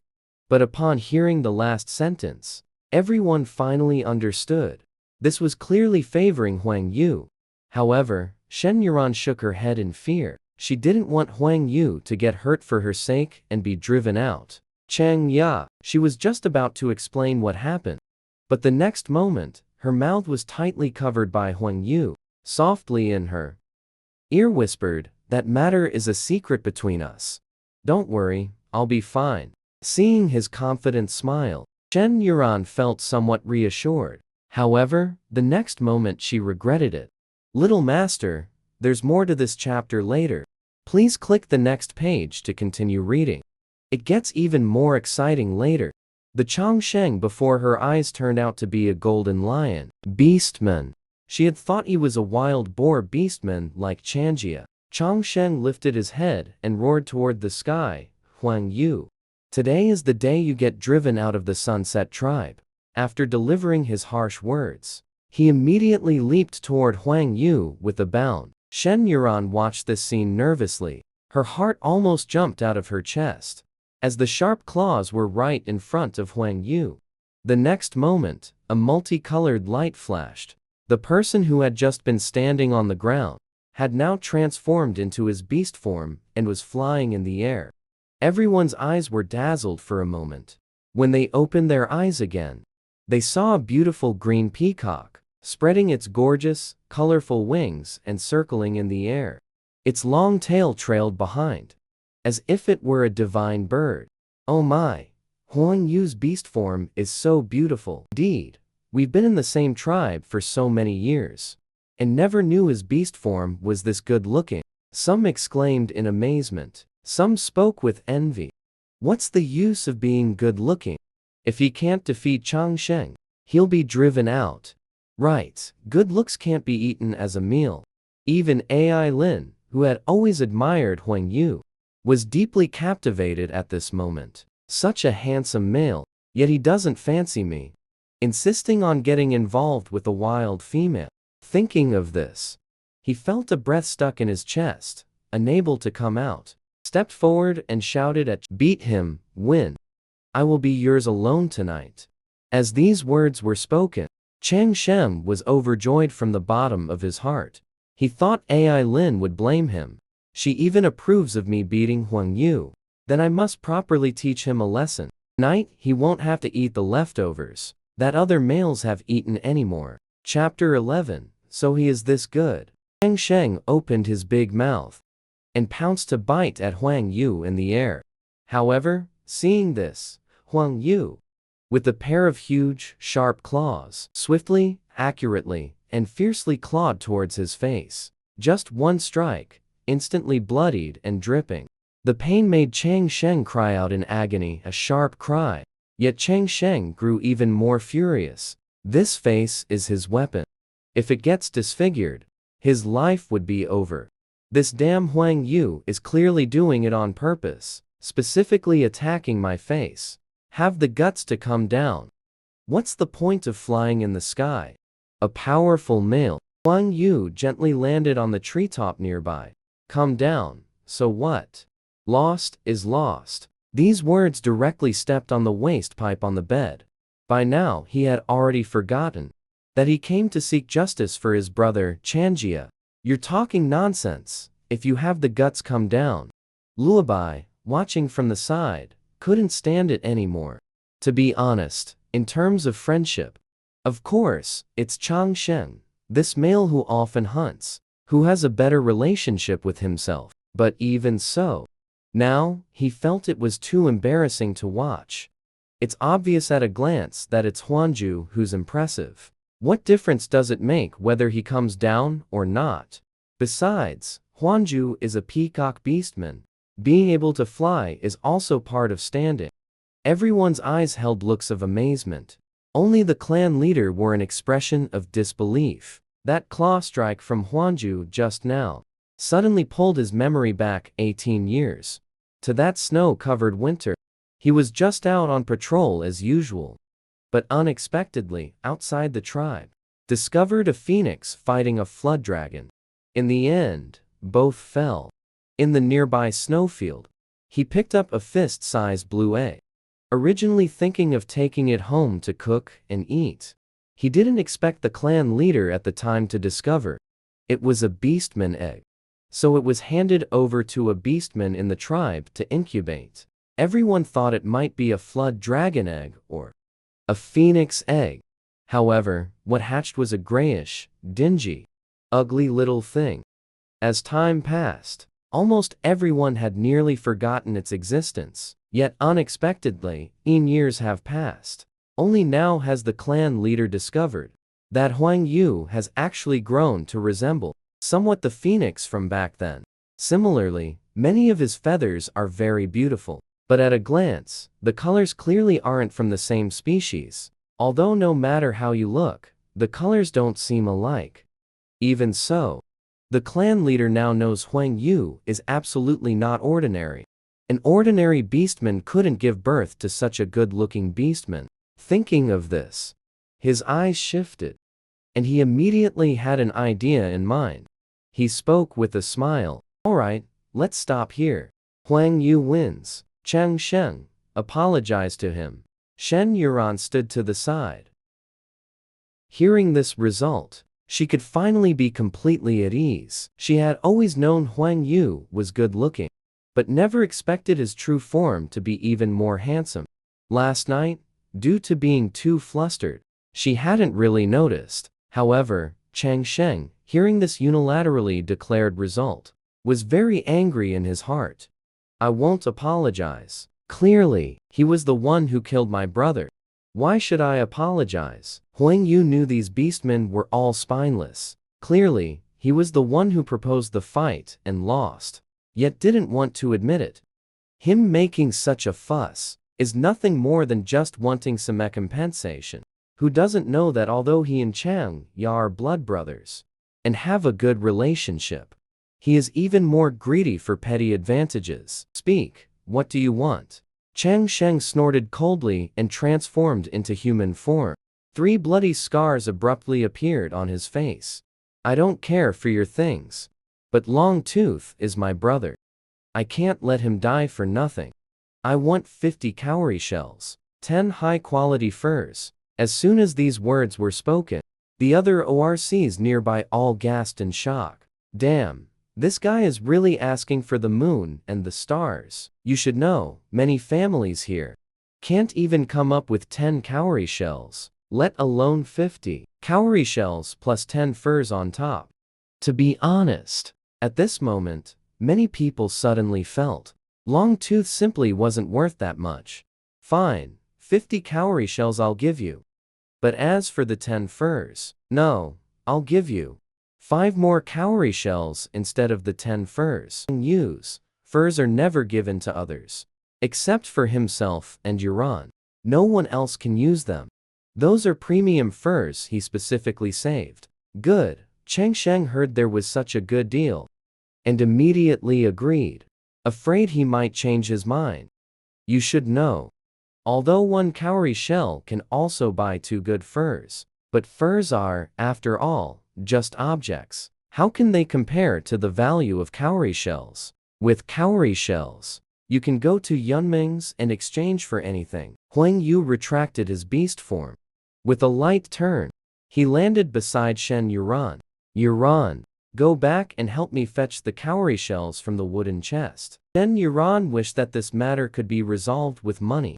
She hurriedly ran back, dove into the cave, and immediately began rummaging through the wooden boxes. There were 7 or 8 boxes in total. She searched through them one by one. Finally, at the very bottom of one of the wooden boxes, she found a small, delicate wooden box. She took it out and opened it. Inside were all small, cute little seashells. She carefully counted out 55 of them, put them in a leather pouch, ran out and handed it to Huang Yu. As soon as Chang Sheng heard the clattering sound inside, he wanted to step forward and take it. But Huang Yu sidestepped him, turned and handed it to the clan chief beside him. Clan chief, please count the number. The clan chief was very satisfied with this feeling of being respected. He nodded with great satisfaction and took it. In front of everyone, he counted them one by one. 55 pieces in total. Not one more, not one less. Chang Sheng received the seashells, and the matter was considered settled. Chang Sheng looked at the white seashells with a beaming smile.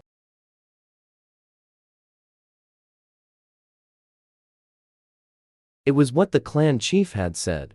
It was Zhao Mai, who in the crowd, took in everything with her eyes. She felt very envious in her heart, couldn't help but sigh in admiration. So Huang Yu was this formidable in dealing with him. The slightly plump female who was on good terms with him. Kai Xia also couldn't help but nod. Yes, and so wealthy too. However, all of this stung Ai Lin's eyes. Her silver teeth were almost ground to pieces. These should have been hers. And now, all of this is actually occupied by an outsider, a wild female. No matter how you think about it, it feels unfair. Chapter 12, The Unpalatable Sea Buckthorn Fruit. Even the clan leader's son, Lullaby, was somewhat shocked. This usually silent and unassuming male was actually so formidable. Not only that, he also seemed to have a very considerate and beautiful female clan leader, and Yuran wished to become mates. We wish to receive blessings from you, the shamaness and the beast god. The clan leader threw his head back and laughed, losing a slovenly, average Changia, and gaining a handsome, powerful Huanju. He was very pleased. If he didn't have a mate, he himself would probably have to be on edge. After all, it's quite possible that one day, he might be lured away by females from other tribes outside. But if he has a mate now, then his first choice would be the Sunset tribe. Good. Tonight, when the moon god rises from the horizon, we shall bestow our blessings upon you too. Huanju immediately lowered his head slightly to express his thanks. Thank you, clan leader. Shen Yuran didn't expect him to bring this up at this moment. For a moment, she didn't react until he gave his thanks. Then she quickly trotted over, lowered her head, and expressed her gratitude. Thank you, clan leader. Receiving thanks from a male felt normal to the clan leader. But suddenly, having a female come to thank him, this actually made him slightly dazed. He hadn't adjusted yet. This was the first time he had encountered such a thing. Being thanked by a noble female. A soft, gentle voice, fair skin, a good figure, a kind heart as well. The more he looked, the more satisfied he felt. Subconsciously, he stroked his chin and began sizing her up and down. Such a fine female. If only she were his daughter-in-law. His single tiger son had long reached the age to start a family. But his standards were too high. All these years, he hadn't found a suitable one. If this dragged on any longer, it might just happen that he would really have to form a family with AI Lin. However, regarding AI Lin's status in this matter, he wasn't optimistic. If the two of them became a family, then the position of chieftain of this Sunset tribe, wouldn't it just fall onto AI Lin's head? In a tribe, the most taboo thing is for the witch and the chieftain to be the same person.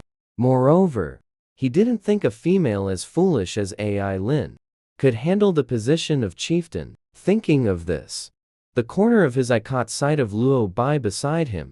He saw that he was also looking at Yuran, expressionless, unclear what he was thinking. Huang Yu was very happy. He was finally going to truly become partners with Yuran. He tightly grasped Shen Yuran's hand. Very excited. You wait for me in the tribe. I'm going to hunt a deer. Zhao Mai couldn't help but feel envious. Walking to her side. You're so lucky, Yuran. Suddenly teased, Shen Yuran felt a bit embarrassed. Smiling, she said, how am I luckier than you? Several partners are finding food for you. Luo Bai stepped forward. I'll go with you. Let's have a good, lively time tonight. The other males stepped forward one after another. They were originally going out to hunt. They were just delayed by the news of Chanjia's death. Shen Yuran held Huang Yu's hand, meeting his gentle gaze, as if the person who was just fighting wasn't him at all. Be careful. I'll be waiting for you at home. Zhao Mai couldn't hold back any longer. Let's go outside to pick some fruit to eat.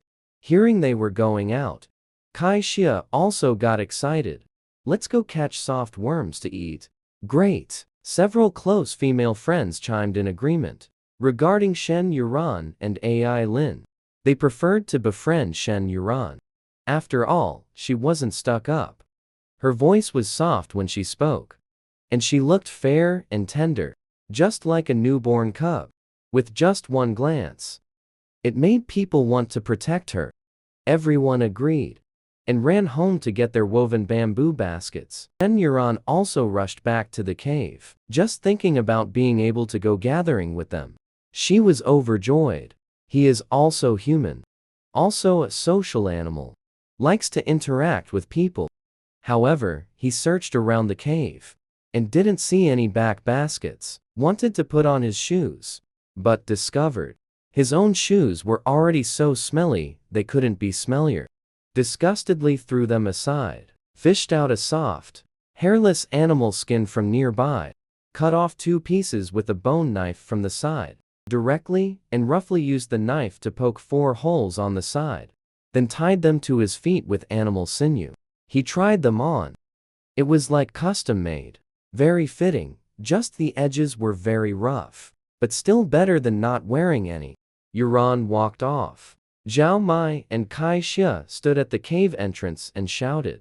Shen Yuran immediately responded, coming. Wait for me right away. Zhao Mai stood outside waiting for a while, but didn't see anyone come out. Curiously walked in to see what was going on. Just as she entered the cave, she ran into Shen Yuran coming out with an animal skin bag slung over her.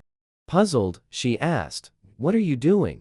Shen Yuran lifted her foot. Made a simple pair of shoes. To spare the feet. Zhao Mai followed her words and looked down. A pair of pure white, slender feet appeared before her eyes. Simply completely different from their own black, thick, and large ones. Very surprised, she said, "How come your feet are so pretty?" Not just her. The other females also gathered around, one after another. Some even directly squatted down and reached out to touch her feet. Shen Yuran felt a bit unaccustomed, but she knew they meant no harm. They were just curious. She did not shrink back. Instead, she lifted her foot to show them. Wrapping the sole like this.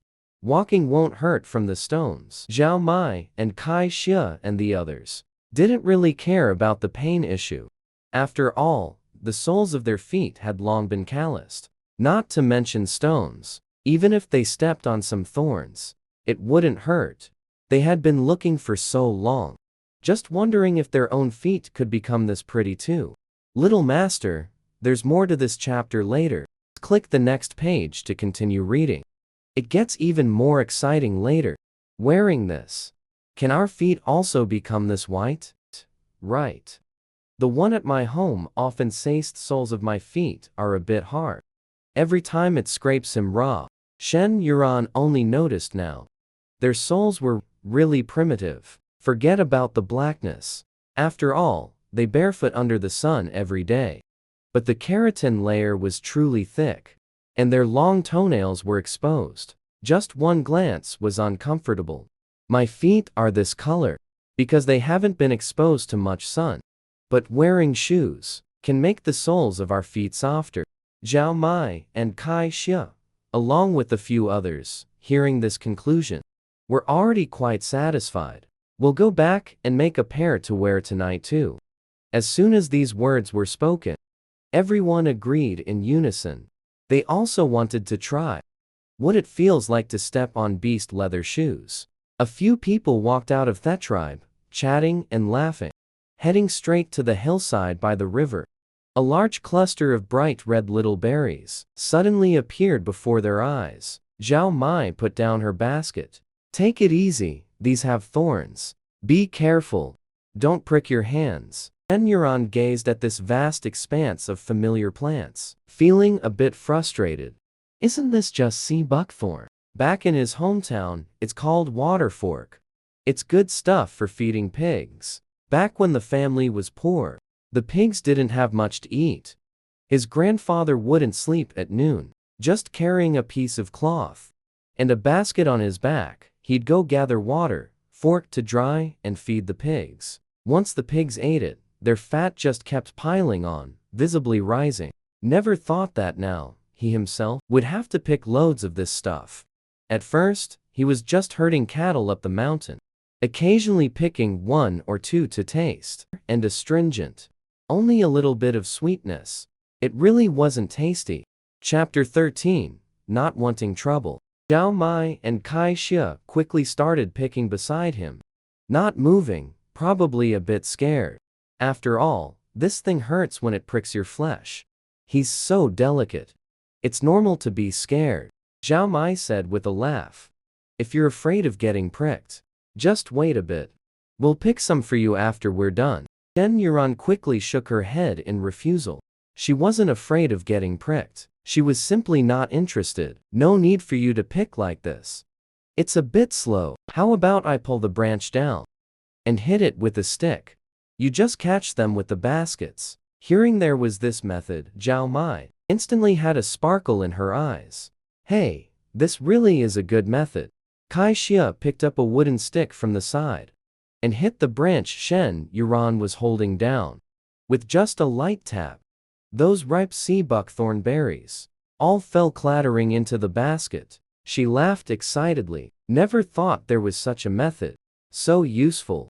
My hands won't have to fear thorns anymore. Seeing a branch cleared so quickly, Zhao Mai was also very happy. Exactly. Every time I come to pick this stuff, not only do I not pick much, and often these sharp thorns would prick painfully. Other females followed suit, one after another. Everyone automatically divided into groups of 3. Soon, this large patch of sea buckthorn berries was cleaned up completely by them. Zhao Mai looked at her own basket with great satisfaction. It was actually nearly half full. She had never once come out to gather sea buckthorn berries and gotten this many. Smiling smugly, this time, when I go back, black hair is sure to praise me. Yes, you're the most capable. Kai Xia teased from the side. She grabbed a handful from each person's basket and put it into Shen Yuran's animal skin pouch. This is your share. Shen Yuran saw that she had actually given her so much and immediately poured out half. I alone can't eat this much. This little bit is enough. To be honest, if not for considering that Huang Yu might like it, she wouldn't have wanted any at all. When she eats this thing, it's very uncomfortable. It always gets stuck in her throat, neither going up nor down. It's very unpleasant. All nuts are incompatible with her. Seeing her pour out most of it, her originally small animal skin bag instantly deflated quite a bit. Zhao Mai, however, wouldn't have it. That won't do. There's still one more person in your household. How can this little bit be enough for the 2 of you to eat? Yes, the other females nearby also chimed in agreement. If not for her good method, today they might not even know when they'll finish picking. It might not end until. I'm afraid they won't be able to pick this much even by dark. Take these sea buckthorn berries back to make a mess. Put them in a stone pot and boil them. They'll be so fragrant, it's hard to refuse such hospitality. Shen Yuran couldn't decline and could only accept them. Everyone was pretty much returning fully loaded. When they got back to the tribe, it was still early in the day. The people here only eat 1 meal a day, and that's the one in the evening. Usually, if anyone gets hungry, they can go out separately to find something to eat. No one says anything about it.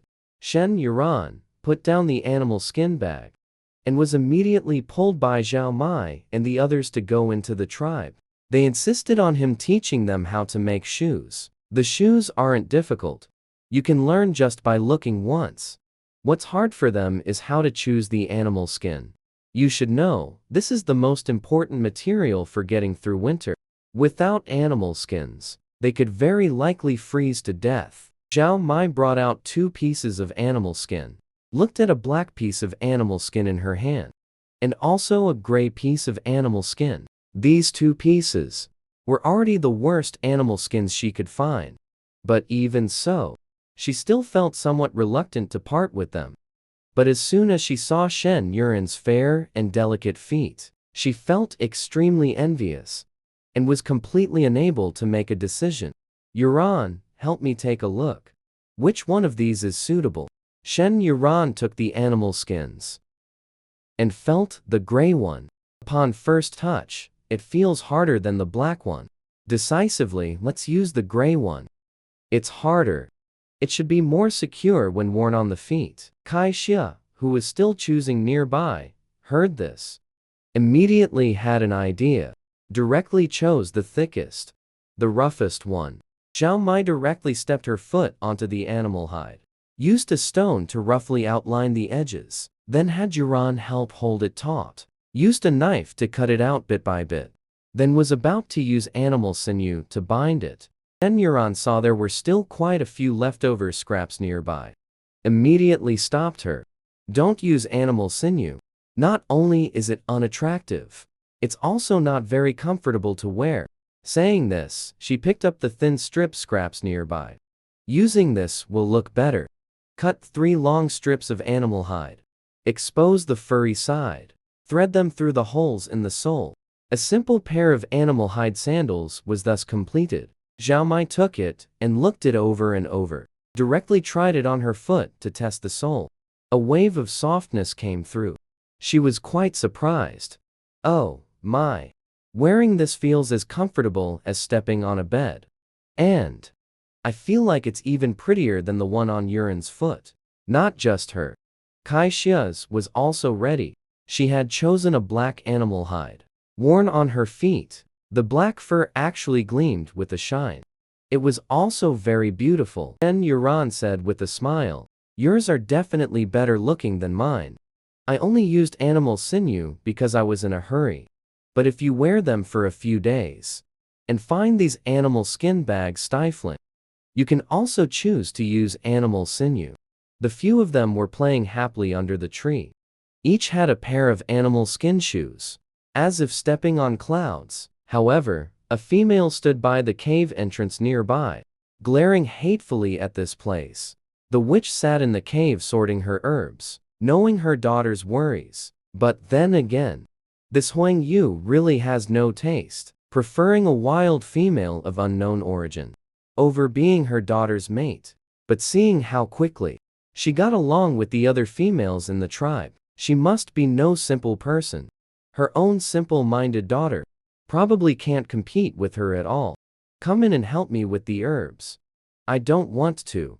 Ai Lin directly rolled her eyes at her own mother, turned and rushed out of the cave, heading straight for Shen Yuran and the others. Arrogantly, she pointed at them and launched into a tirade.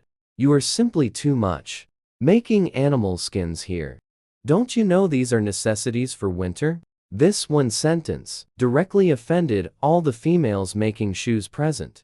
Every one of them understands their own family situation better than this Ai Lin before them. Need him to command boss around. Everyone kept their heads down and ignored him. Shen Yuran also played along, pretending to be a quail. This female had always held hostility toward her. Now, she was storming over so angrily. If she opened her mouth, nothing good would come of it. Chapter 14, Forming a Bond. Ai Lin saw that none of these people were paying her any attention. It felt like she had thrown a punch into cotton. All her anger had nowhere to go. She directly fixed her gaze on Shen Yuran. She saw that on her body, she was still wearing a tattered white dress. Seeing this, her anger lessened quite a bit. She snorted disdainfully. "So much for how much Huang Yu liked you. He mated with you. Yet he wasn't even willing to make you a beast-hide skirt. If I were you, I might as well jump into the river and drown." Shen Yuran, who was trying hard to lower her presence, was still caught by her. "This outfit of mine is indeed a bit tattered. But Huang Yu already said last night that if she fancied any piece of linen, she could just take it to make clothes. It's just that from morning until now, he had forgotten about it, and didn't expect Ai Lin to seize it as a handle." Lifting her head, her gaze calmly met Ai Lin's provocative look. "Whether he makes me a fur skirt or not is none of your business. Could it be that you like it? What Huang Yu likes is merely the fur in her hands." With a very displeased sneer, "I am not you. What I like is him as a person. Whether he gives me a fur skirt or not, I still like him." Suddenly, from behind her, familiar, warm, and gentle voice came. She knew who it was as soon as she heard it. A smile appeared on her face. Turning her head, she saw Huang Yu carrying a male Sika deer on his shoulder and holding 2 plump, sturdy rabbits in his other hand. She happily jumped to his side. "Huang, you're back." Seeing her approach and about to reach out to pull him, Huang Yu immediately dodged to the side and said with great affection, "Dirty. I have blood on me. Don't let it stain you. Let's go home. I'll make you clothes." As for what Ai Lin just said, he heard every word without missing a single one. Letting Yuran still wear a set of tattered clothes was his own fault. Just as he was feeling remorseful, he heard Yuran's words. She actually said she liked him for who he was. At that moment, his entire heart melted. He couldn't help but call out to him. I want the one made by your own hands. Shen Yuran deliberately said this, just to annoy AI Lin. Huang Yu directly handed the prey to Luo Bai beside him, and went to the river to wash up. When he returned, he found an extra-large pottery bowl of sea buckthorn berries on the table. He smiled slightly. You like this fruit? Suddenly being reminded of the sea buckthorn berries, she felt a bit helpless. No, it's that Zhao Mai and the others insisted on stuffing them into my hands. I don't like these. Saying this, she looked at Huang Yu, revealing a sly smile. How about you help me eat them? It would be a pity to throw them away. Huang Yu frowned. He didn't like this sour and astringent fruit either. But thinking that it was picked by Yuran, he still curiously picked one up and tossed it into his mouth. Tasting it, it was a bit sour, a bit astringent, and also a bit sweet. Anyway, the flavor wasn't that great. But he still couldn't help but eat 2 more. If you don't like it, we can squeeze it into juice in the evening, to use for roasting meat. Shen Yuran, who was preparing the guzzing, suddenly heard this, and immediately nodded in agreement. This thing is really unpleasant to eat as fruit. Maybe it would be good for grilling meat. The two of them rummaged through various kinds of animal hides in the cave. In the end, Shen Yuran chose a yellow and black striped tiger skin, and also a pink animal hide. Huang Yu held it in his hands and compared it against her body. With the swipe of his hands, shaped like claws, he split the hide apart. In the blink of an eye, a snug tiger skin bandeau top appeared before them, and a tiger skin bodycon skirt. Shen Yuran held them against herself and gestured a couple of times. She couldn't help but want to try them on. But she noticed Huang Yu was still sitting at the stone table. If you're not leaving, why don't you go out and wait? Hearing this, Huang Yu then understood. This little girl was still feeling shy, even though the two of them had already been completely intimate last night. But he obediently went out to keep watch for her anyway. Shen Yuran put on the brand new animal hide skirt. She felt uncomfortable everywhere. The hide was too thick, not breathable at all, and it was very stuffy and hot. Moreover, this animal hide skirt had a slit. It was only connected at the waist with animal sinew. Anywhere else, if she made a big movement, she would risk exposure. Huang Yu, come help me look. Does it seem a bit inappropriate? Huang Yu, standing at the cave entrance, turned around upon hearing her voice and came in. His gaze instantly fell on her. This outfit simply revealed her excellent figure without any concealment. Not a trace of excess fat on her waist. The tiger skin paired with her fair skin actually had a bit of wild beauty. Shen Yuran didn't speak when she saw him come in. Upon looking up, she saw his bright red nose. Full of worry, she stepped forward. Why are you having a nosebleed? Wanted to help wipe it for him, but found she had nothing in her hand. Quickly turned around to look for animal hide. Huang Yu, upon hearing this, raised his hand and touched his nose. It was covered in nosebleed underneath. Immediately took out a linen handkerchief and wiped it clean. He had just taken a glance and got a nosebleed. If Yuran went out like this, probably all the other males would go crazy. Take it off. I'll make it longer for you. Then Yuran saw that he had found cloth to wipe his nosebleed himself. Quickly came over, took the handkerchief, and gently stopped the bleeding for him. Only after it stopped bleeding did she feel relieved and pull his hand. Let's go wash by the river, and use cold water to pat the neck to cool down. No, Huang Yu directly refused. With Yuran looking like this now, he wouldn't feel at ease letting her go out. I'll wash first with the water from the clay pot. After altering your clothes, then we'll go out. Saying so, he directly picked up the nearby linen cloth that was spread on the bed last night, and cut out a linen skirt for her. But he only knew that one style could only make it longer. Shen Yuran, put on the new clothes, couldn't help but exclaim how comfortable it was. So cool. And the hem length reached the knees. He added 2 straps on the side of the thigh for securing. No longer have to worry about exposure when sitting down. Huang Yu smiled slightly, very satisfied with the new clothes she made. If not afraid she might get hot. The slender waist and the cute belly button, she didn't want to expose them either. With a long arm, he pulled her along. Let's go wait by the river. I'll carry the clay pot and fetch some water while we're there. Turned around and picked up the clay pot. Just stepped out of the cave entrance. Huang Yu couldn't help but step forward. Picked her up and placed her on his arm. I'll carry you. Shen Yuran felt a surge of joy in her heart. So this is what love feels like. She really liked it so much. The two leisurely went to the river to tidy up their appearance. Only then, slowly returned. By now, the sky was almost dark. The whole tribe was very lively.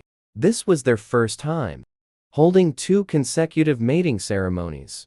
And tonight, there was also venison. That's highly nourishing. Especially good for virility. Zhao Mai's partner, Black Fur, had a gleam in his eyes. That thing runs incredibly fast. Very hard to catch. Never thought we'd get to taste it today. Venison mischievously turned his head and smiled at Zhao Mai, making Zhao Mai shyly lower her head. No choice, Black Fur was truly amazing. Every time he could make her unable to resist. Chapter 15. One more clan leader very happily stood on the platform and glanced at his son. Luo Bai revealed a face full of smiles. At a glance, I locked onto the one being all lovey-dovey in the crowd. The 2 protagonists, Huang Yu and Shen Yuran. According to the old rules, a female must have 2 partners to form a family. Shen Yuran, come up and choose your partner. Shen Yuran walked onto the stage, wearing a light, thin linen dress. Her attire was different from everyone else's around her. Her subtly visible waistline made her even more beautiful. A crowd of males below the stage began to stir and cheer. Ai Lin immediately recognized the linen on her. This was an extremely expensive type of linen. Who would have thought Huang Yu would possess such a valuable thing? If it weren't for this wild female stepping in, all of this would have been hers. Tonight, all eyes would have been on her. Thinking of this, her heart almost soured with envy. The blade of grass in her hand had long been crumpled to a pulp. Shen Yuran stood on the earthen platform, looking at the dense, dark crowd below. Everyone was wearing smiles. She couldn't help but reveal a smile herself. I choose Huang Yu. The crowd erupted in a wave of teasing cheers. Huang Yu, face beaming with joy, walked to her side, reached out and took her hand. The clan leader walked over with a hearty laugh, reminded her that she still had to choose more. These sudden words left Shen Yuran somewhat shocked. Night? Wasn't this supposed to be her and Huang Yu's mating ceremony?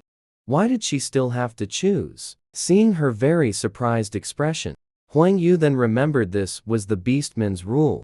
Every female, upon reaching adulthood, must choose 3 or more mates. This was to balance the skewed male-to-female ratio, and even more, to protect the females. Before meeting Yuran, he had never imagined he would have a mate. Even less imagined he would share a mate with other males. He had been too happy these past few days, and had forgotten all about this matter. But thinking of Yuran's safety, he still whispered softly in her ear, "Go ahead and choose." "I accept." Shen Yuran, hearing this, looked at him in shock. But then she remembered what Zhao Mai had told her before.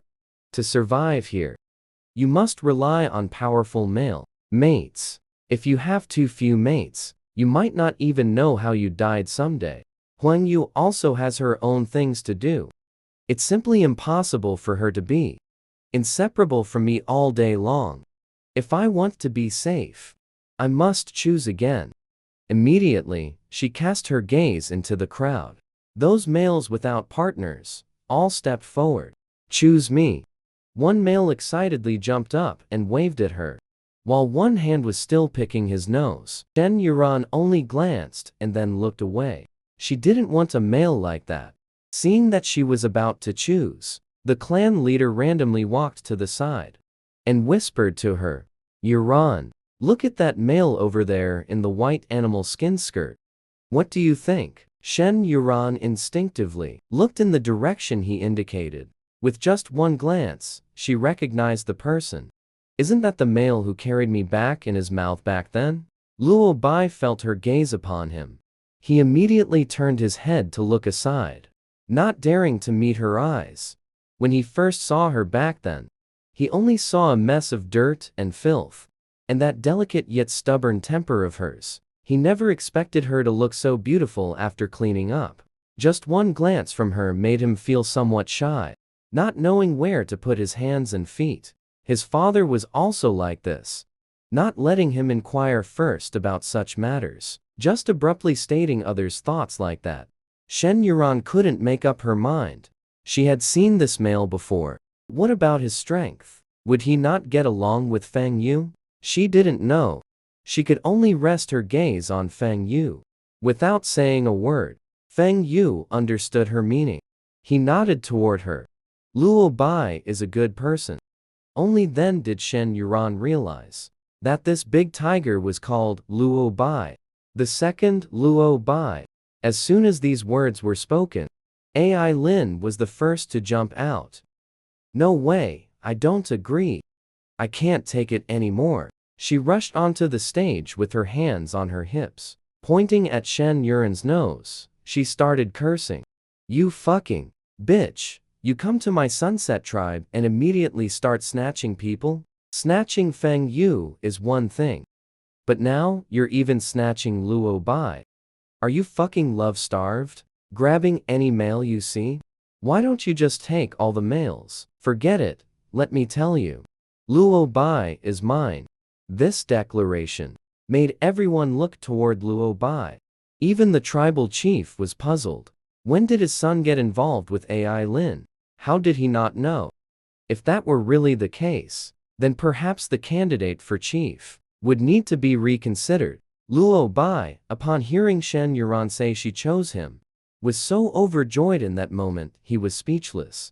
Before he could open his mouth to agree, he saw Ai Lin jump out, and she said something particularly nasty, frowning slightly, hands clasped behind the back, turning slightly sideways. "When was I ever yours? I didn't even know that myself." Ai Lin didn't expect him to step forward and speak up for Shen Yuran, shouting angrily, "I am the future witch. You are the future clan chief. Only I am a match for you." "What the hell is she, huh?" Hearing such vulgar words, the clan chief directly cut her off coldly.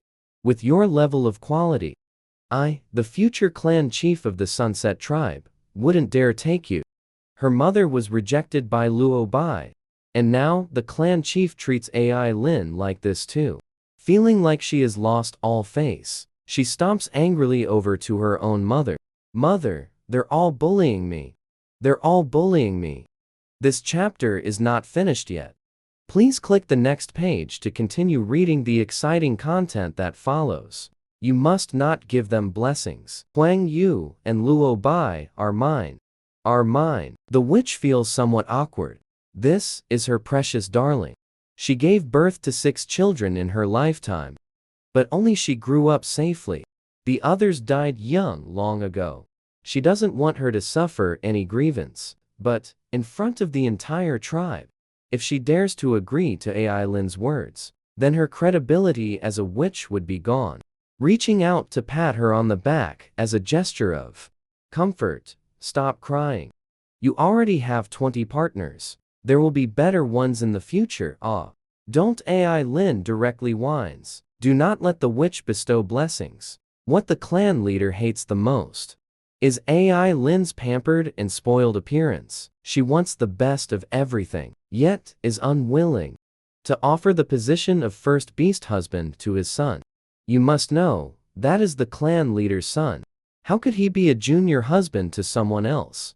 Although being with Shen Yuran also means being a junior husband, that is different.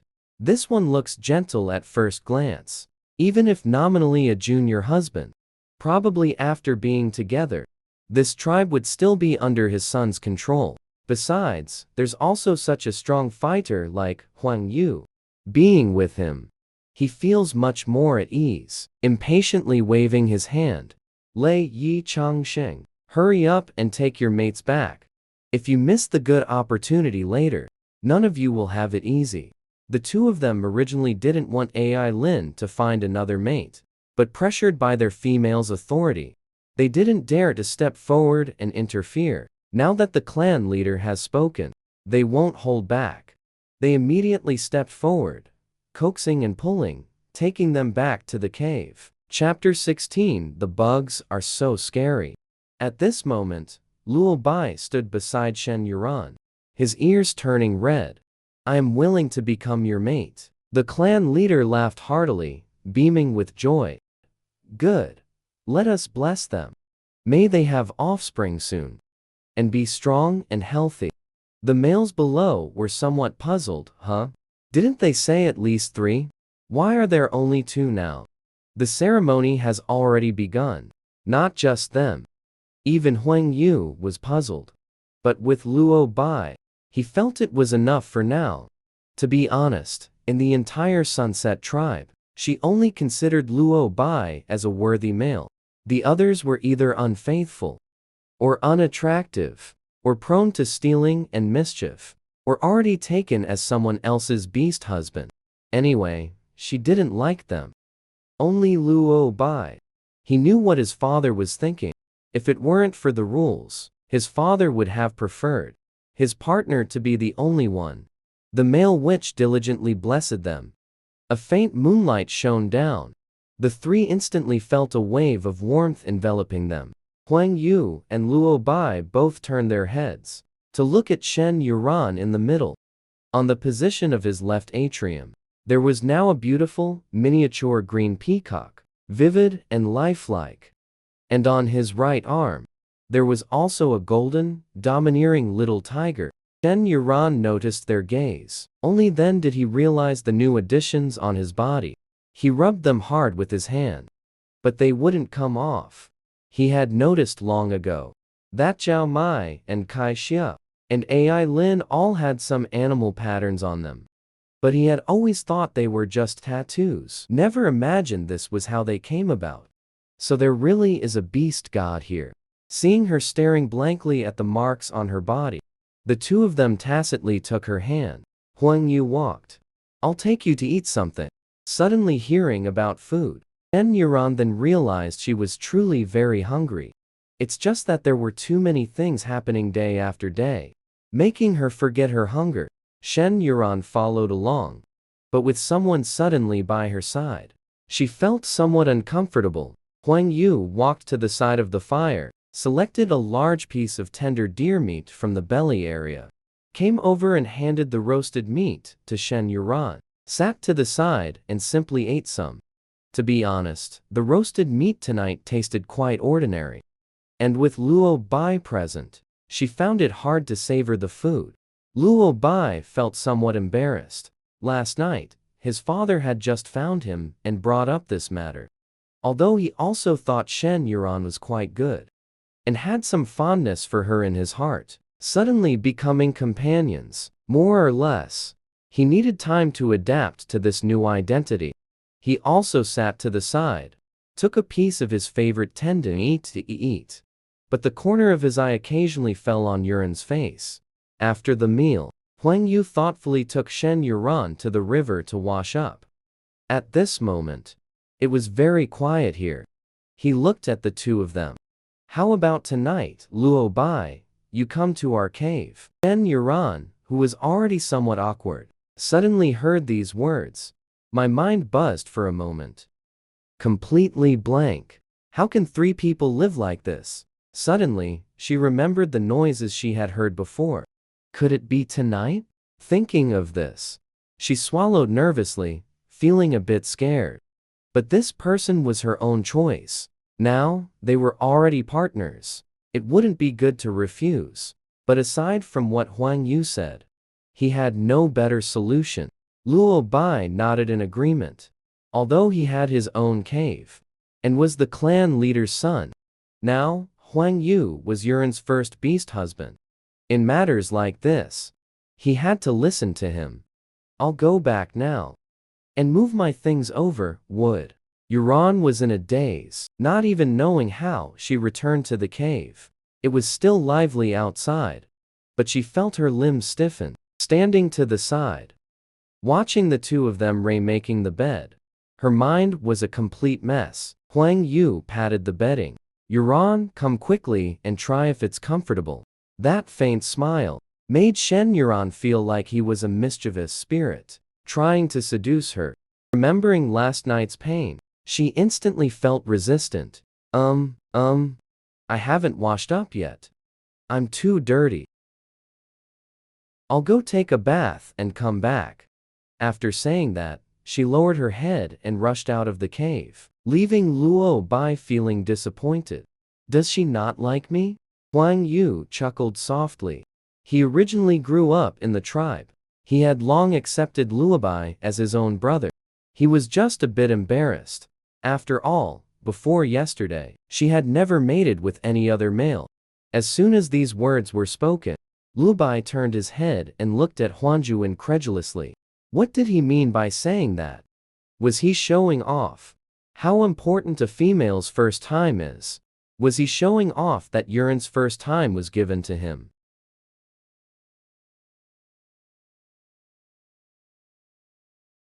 Thinking of this, a sense of competition immediately rose in his heart. I want to be the first tonight.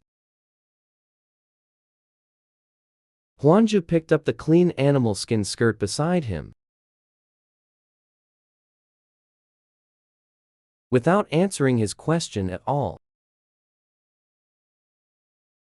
he went straight out. Such matters.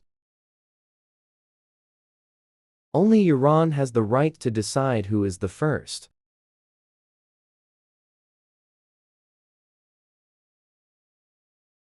What others say doesn't count. Luo Bai, seeing the thing in his hand now, finally understood that he was lagging behind. He hurriedly followed out. Shen Yuran stood by the river, wanting to take a bath.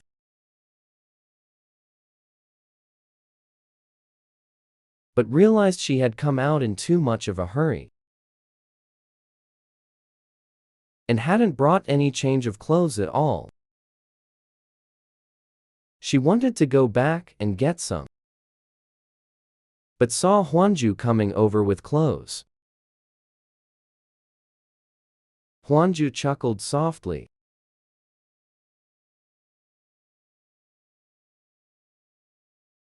Handed her the animal skin skirt in his hand. Why run so fast? You even forgot to take your clothes.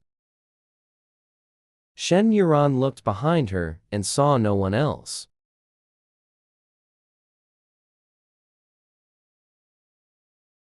Then she embarrassedly stuck out her tongue.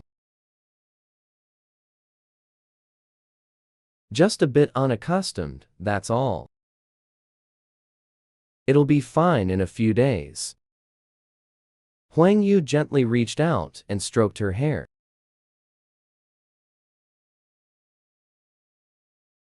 It's perfectly normal. Luo Bai is also a part of our family.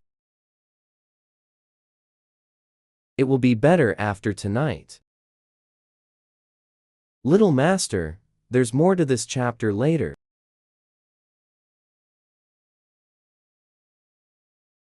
Please click the next page to continue reading. It gets even more exciting later. Hearing this, Shen Yuran's gaze fell on the large tiger on her arm. The pattern is very majestic. But within the majesty, there's also a bit of silly cuteness.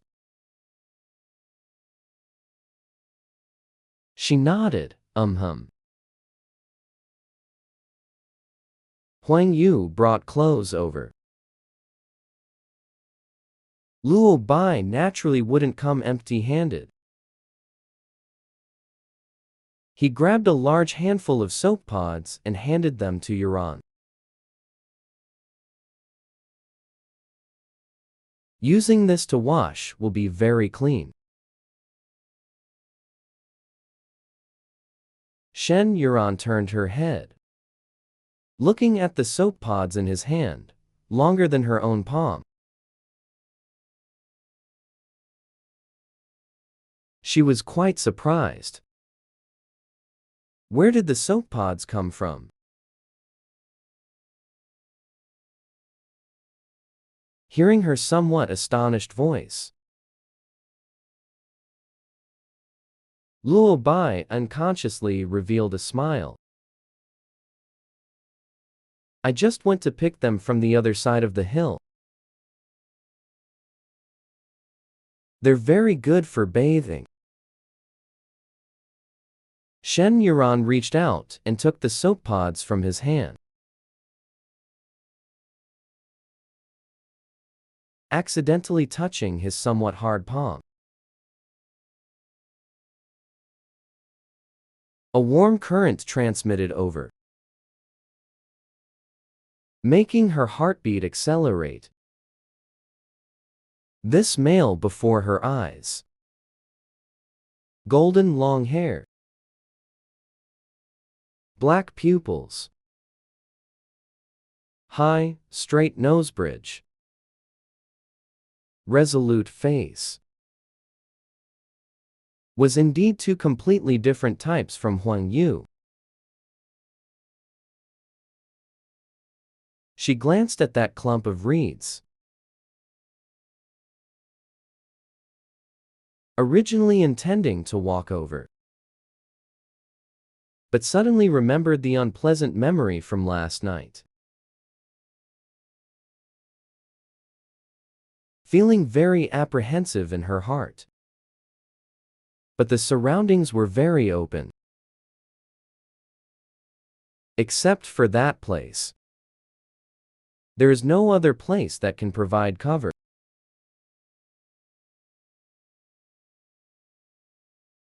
Turning his head to look at the two people standing aside,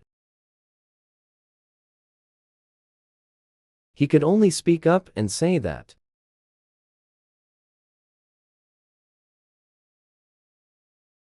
Can we go over there? Luo Bai didn't understand why. In his view, washing anywhere is the same. But since his partner said so,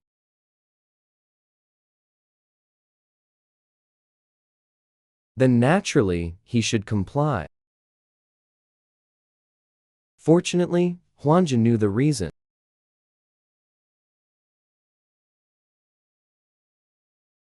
That insect squashed by Yuran last night.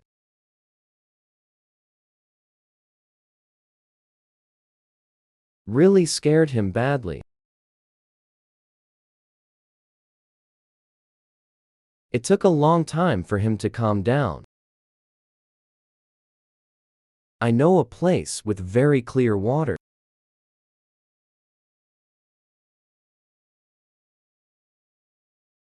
There are no insects there. Where Shen Yuran heard this,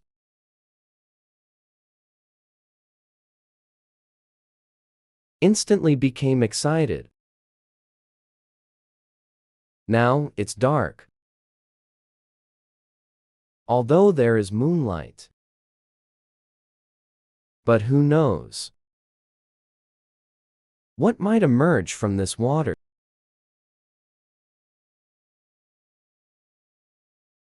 Chapter 17. I'm here looking at the scenery. The two followed Huanju around a big bend nearby.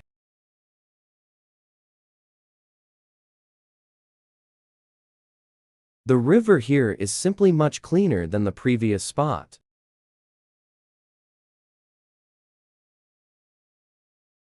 so clear you can see the stones at the bottom at a glance. Shen Yuan was very satisfied with this water quality. Putting down the animal skin skirt in his hand. You go wash over there. I'll wash here. The water here is very shallow. Even when he went in, it only reached his knees.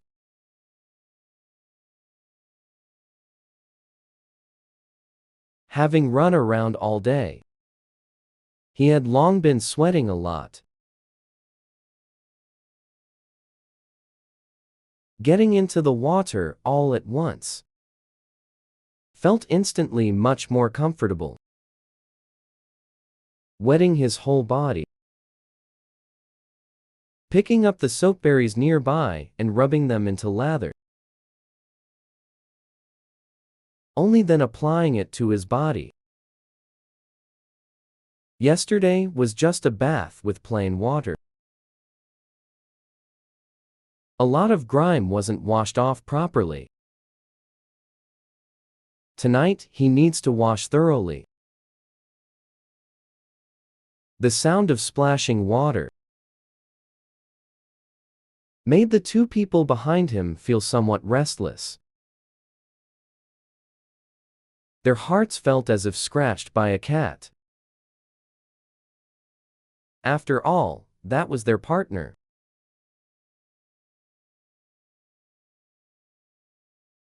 Yet they actually couldn't look.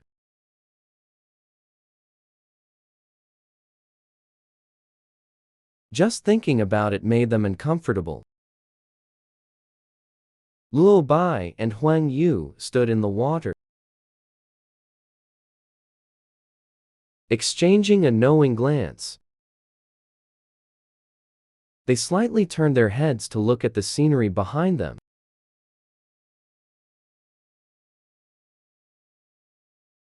The hazy moonlight shone upon the earth, illuminating Shen Yuan's fair body with a layer of halo.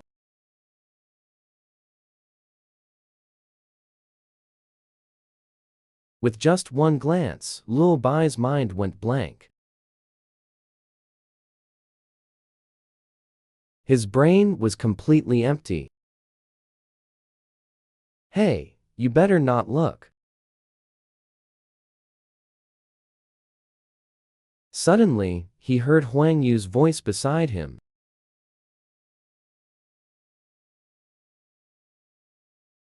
Following his gaze, he looked down.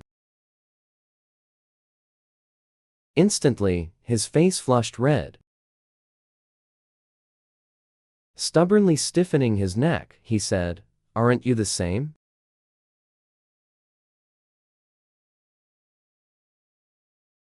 The two silently turned around and squatted in the water, each washing themselves, neither paying attention to the other. This situation was a bit awkward. Shen Yuan washed until his hands were almost numb. Finally, he managed to take a clean bath. Very satisfied, he used his dirty clothes to wipe the water off his body. Picked up the clean animal skin and put it on. Seeing those two still soaking motionless in the water,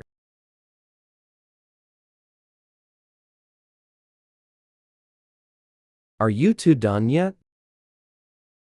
The two had long known he was finished and had come up. But in their current state, they simply couldn't come out.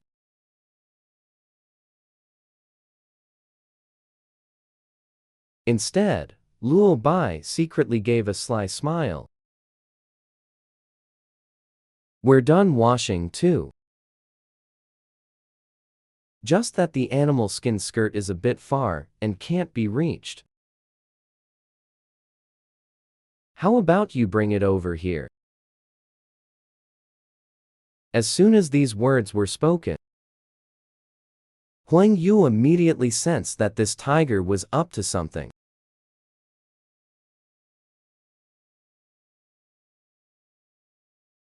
But given the current situation,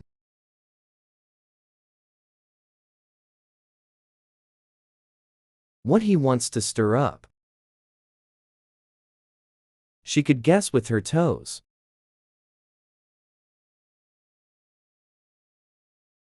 Based on last night's situation, just thinking about it makes his whole body feel hot. Not to mention there are two tonight. He doesn't want any other messy thoughts. The male, hearing the leisurely and delicate voice, immediately chimed in as well. Be careful where you step when you come over.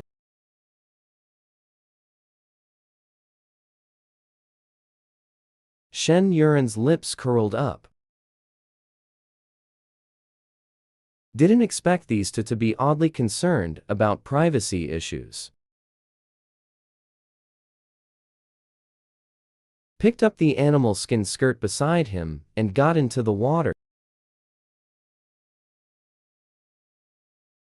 Carefully walked over. The water level here was quite a bit higher than where Iran had been. It was already up to his thighs. If it were any higher, the animal skin skirt on his body would get wet. Luo Bai reached out to take the animal skin skirt. Yuran had just wanted to pull his hand away and leave, but unexpectedly was directly grabbed by him, with a forceful pull on the wrist. The whole person fell against his chest. A warm sensation came through. Shen Yuran, with a face full of shyness, wanted to break free. The next moment, Huang Yu lowered his head and sealed his lips.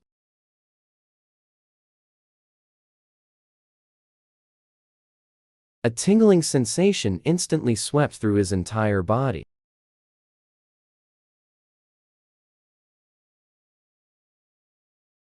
Shen Yuran felt as if all the strength had been drained from his body.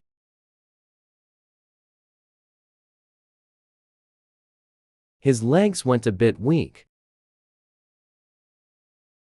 He didn't want to fall into the water. He could only reach out and grab onto Huang Yu's neck for support. Seeing that Huang Yu had already taken the lead in action, Luo Bai was not willing to be outdone and followed suit. Turning slightly, he stood behind him. At this moment, Shen Yuran only felt the world spinning.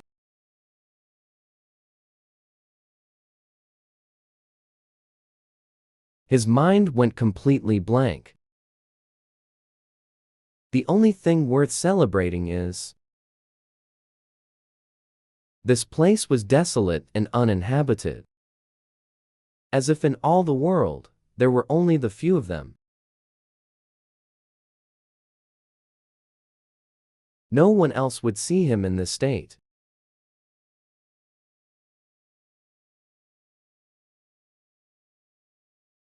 He could freely do whatever he wanted.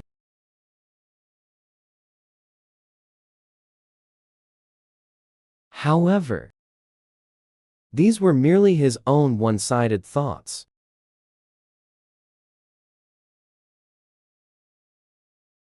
In the distant mountain forest, a pure, black, golden-eyed panther stood on a tree branch.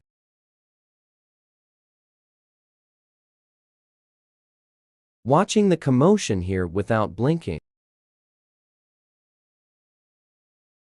Its long tongue licked its own nose.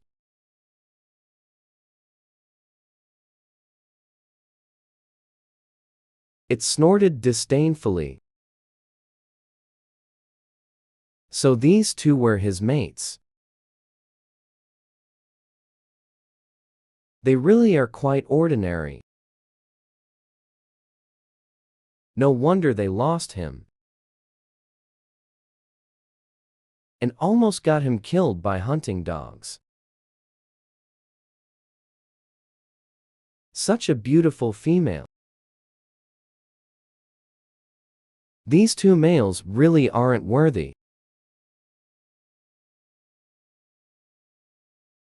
Although he looked down on such males,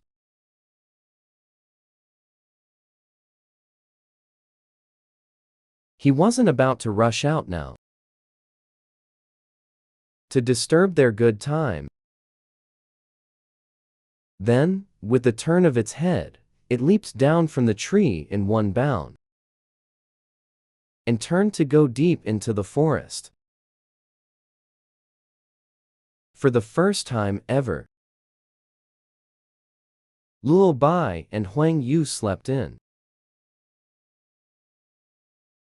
until the sun shone into the cave. The three of them slowly woke up. Shen Yuan opened his eyes and saw that the rift between the two from yesterday seemed to have vanished without a trace.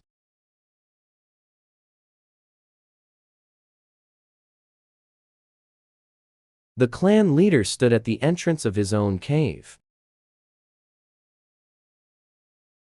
From time to time, he glanced in the direction of Huanju's cave. His eyes were filled with smiles.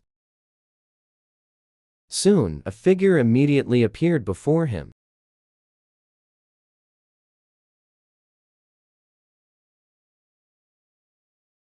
He recognized at a glance that it was his own son.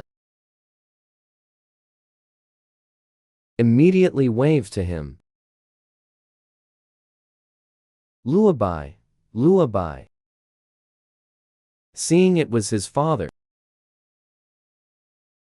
walked over. I'll take people hunting right now. Wait a moment.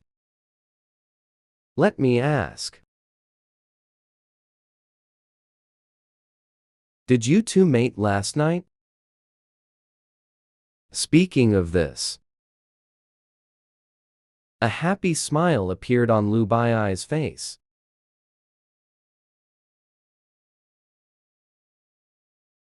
The clan leader had been through it himself. One look at this expression and he knew. That was satisfaction beyond satisfaction. Chuckling, he patted his shoulder.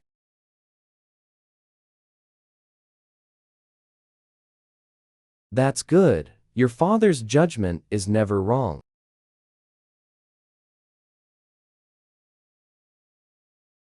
Back in the day, I was a handsome male in the tribe too.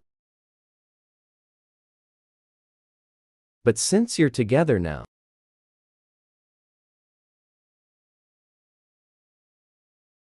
you should have offspring as soon as possible. Hearing this, Lu Bai frowned. He had just started living a good life. He didn't want a little offspring coming so early. to disrupt his happy life. Little Master, there's more to this chapter later. Please click the next page to continue reading. It gets even more exciting later.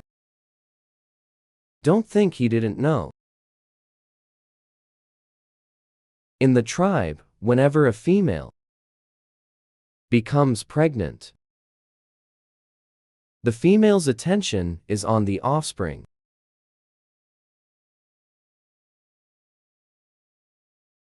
Where would they pay attention to the males? He didn't want such a thing to happen early.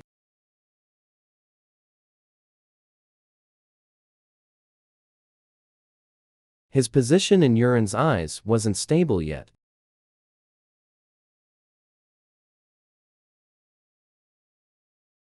Need to take it slow, I understand. After saying this, he turned and led the people out to hunt.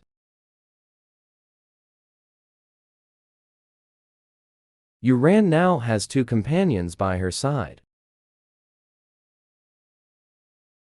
There was no need for Huang Yu to follow along to hunt. However, Huang Yu still went alone into the forest. He needed to hunt more meat and animal pelts to trade for seashells. To buy more linen cloth for you, Ran. The set of animal skin clothing was simply too revealing.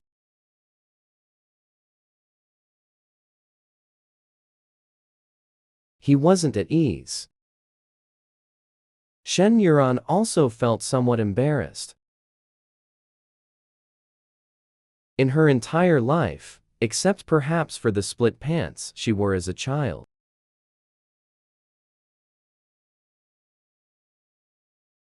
she had never worn such an exposing skirt in her life.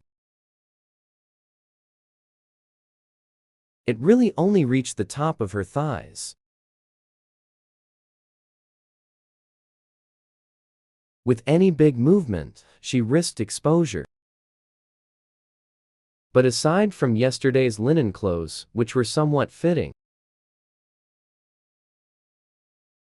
there was nothing else at home. Forget it. It'll be fine once the linen clothes dry. At worst, she just wouldn't go out today. The imagination was beautiful. However, reality was harsh. She had eaten a bit too much last night. Early in the morning, she felt a bit bloated in her stomach. A strong sensation surged over her. She stood up and paced back and forth in the cave.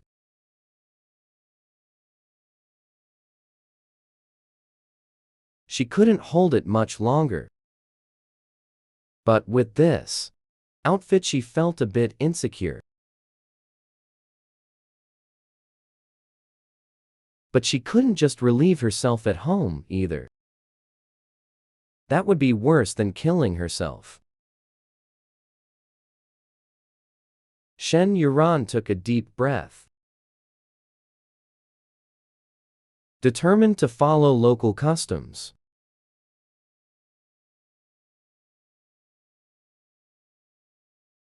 Everyone dresses like this. It's nothing. She looked outside and saw no one.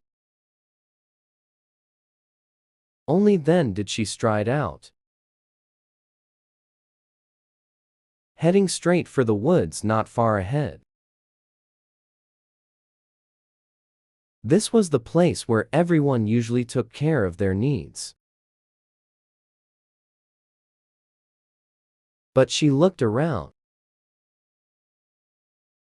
Either someone had already beaten her to it, or there was no cover. She could only go further in. It wasn't far, though, before she found an excellent spot. On the halfway up the hillside. Squatting here, she could see the movements around her.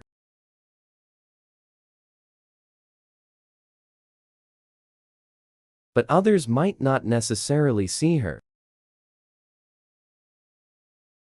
"Yuran, what are you doing here?" Suddenly, a voice came from beside her,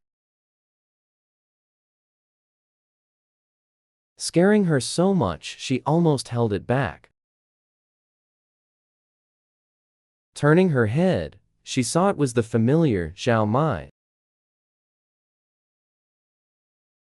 Only then did she relax. Smiling, she said, "I'm here enjoying the scenery.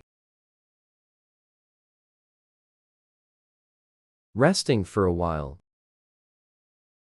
"Oh, then come find my mom after you've rested."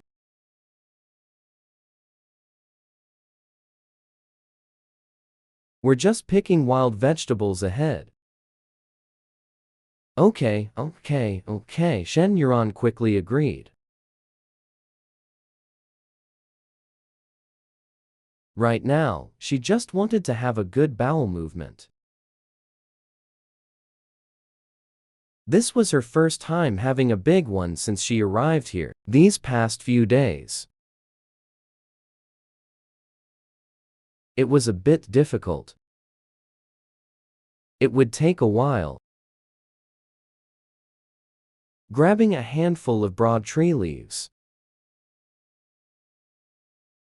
Her legs were almost numb by the time she finished.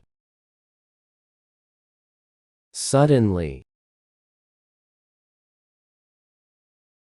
the cry of an eagle came from the sky. Chapter 18. The Sky Pirates are here. He looked up curiously, scaring him so much his legs almost went weak. He saw 3 eagles circling in the sky.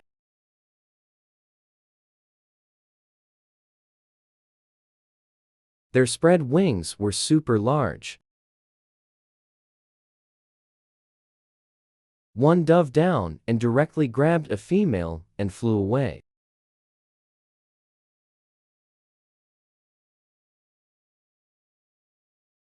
"Ah, the pirates are here.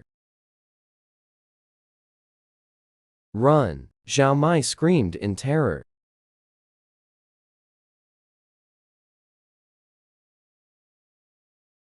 But she didn't expect to be directly grabbed by an eagle.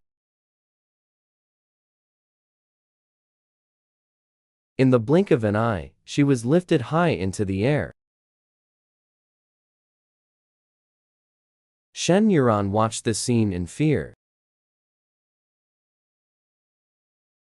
not daring to make a single sound, only hoping that the weeds around me could conceal my body. "Yuran, save me." The eagle that was about to leave glanced down again, suddenly discovering there was still a female hiding in the grass.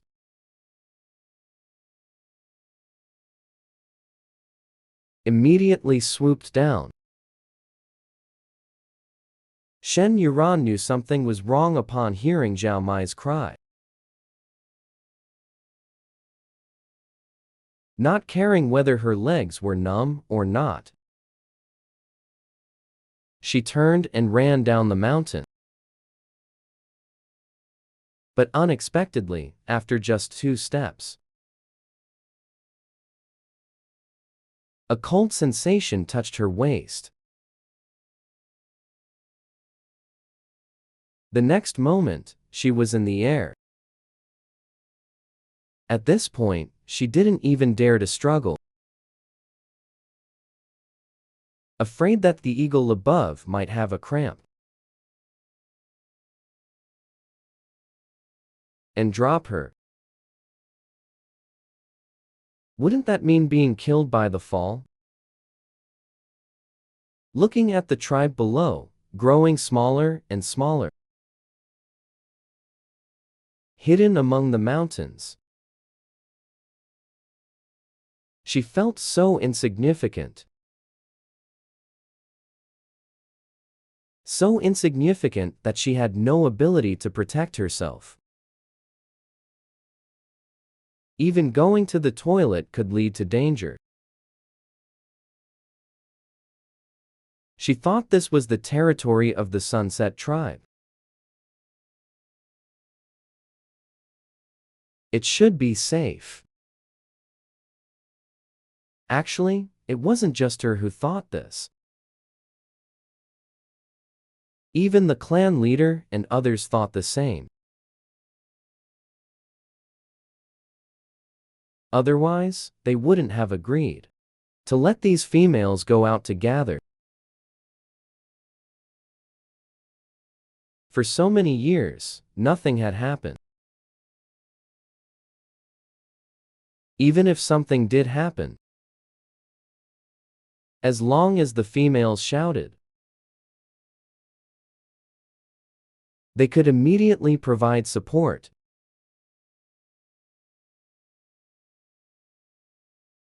After all, it wasn't far.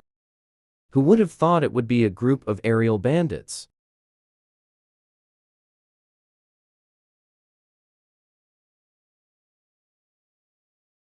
The clan leader anxiously paced back and forth.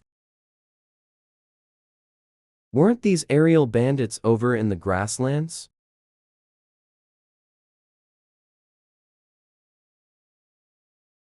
How did they come here? Black Hair anxiously followed, getting worked up. Chief, now is not the time to talk about this.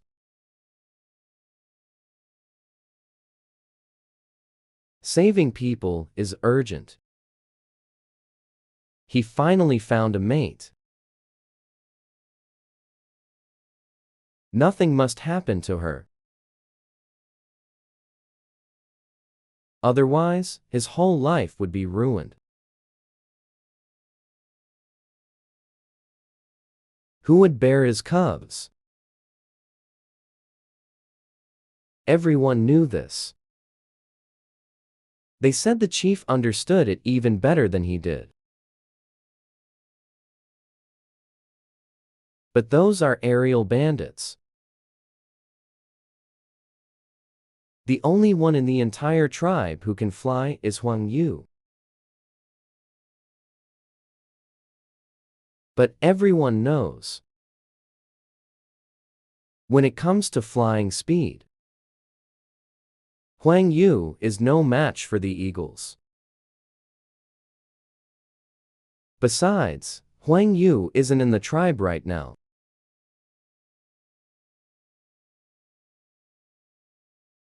Where can we find him? The chief quickly ordered Luo Bai and the others to return. Black Hair, you take some people and give chase.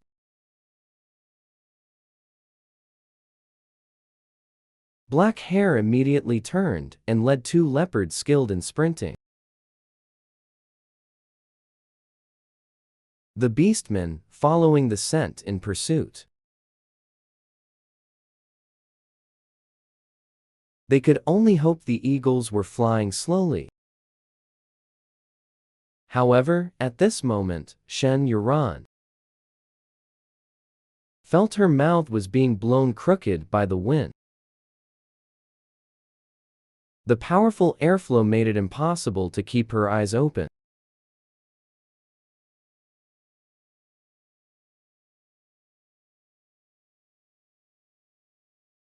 Fortunately, this didn't last too long.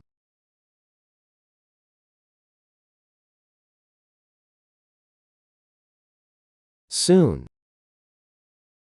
they landed on a bare mountaintop.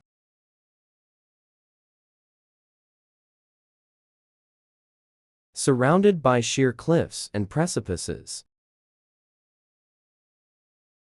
The eagles' nests were right on these cliffs.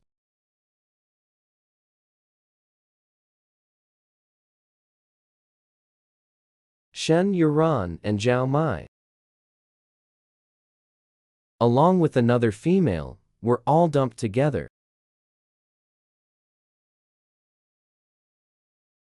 The three of them were too scared to move a muscle.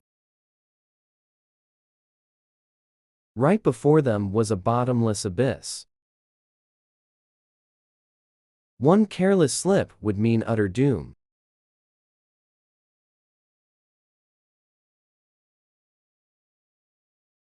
They could only press themselves against the rock wall as much as possible, avoiding looking down. Zhao Mai couldn't help but start crying. "I'm so scared." Another female next to Yuran also pressed close.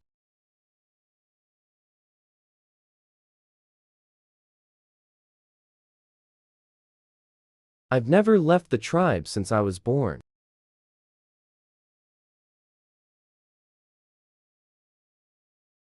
Will they eat us?" Suddenly, both of them leaned over. She herself was right on the edge. If she wasn't careful, she would fall down. She squeezed a bit towards their side. "I don't know either. In this place, even if we want to run, we can't escape." The three of them now can only place their hope on their own partners. At that moment, over a dozen eagles appeared, circling in front of them.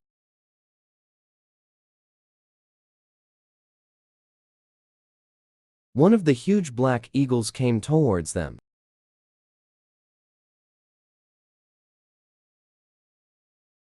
It grabbed Shen Yuran and flew up.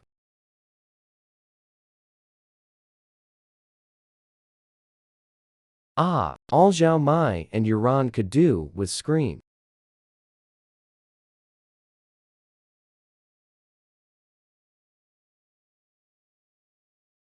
Venting the fear in their hearts.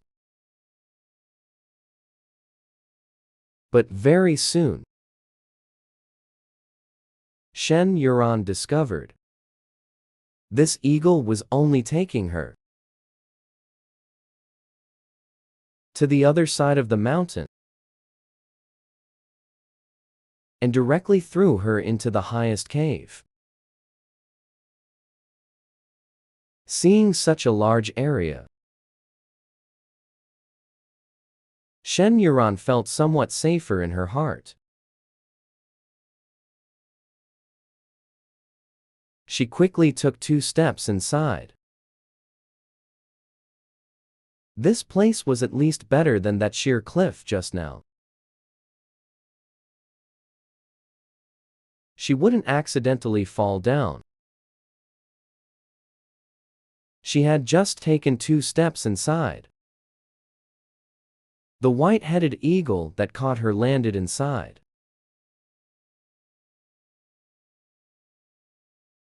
As soon as it entered, it transformed into human form.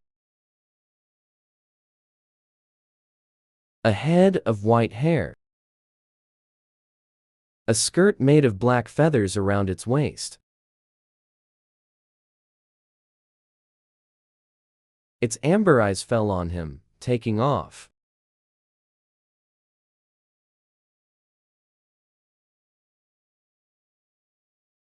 At this time, Shen Yuran was no longer the little white who had just arrived in the beast world. He knew the meaning of these words. But now, the enemy was strong and they were weak. If he directly defied and refused, he definitely wouldn't get a good outcome. He could only suppress the fear in his heart, forcing out a faint smile. It's not dark yet.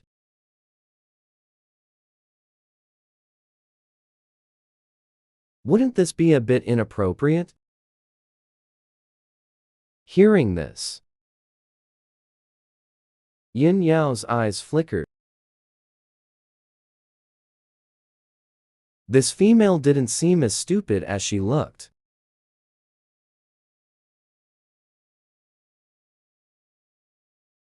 If she dared to cry and make a scene here,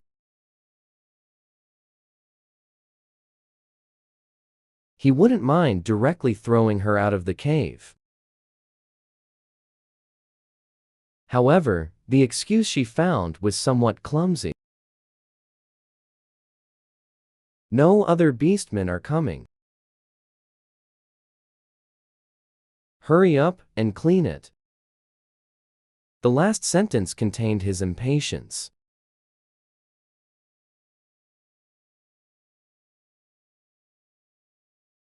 Startling Shen Yuran so much that her whole body trembled.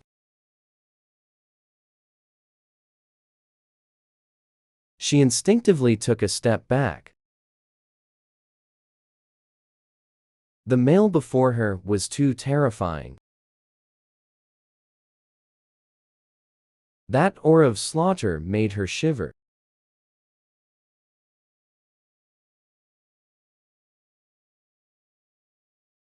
Especially those eyes.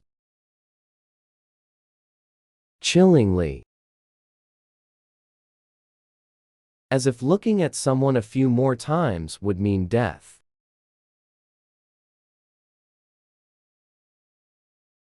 I'm a bit hungry. Can I eat something first?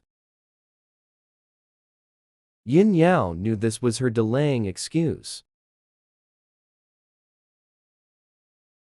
But this excuse was more pleasing to the ear than the previous one. Little Master, there's more to this chapter.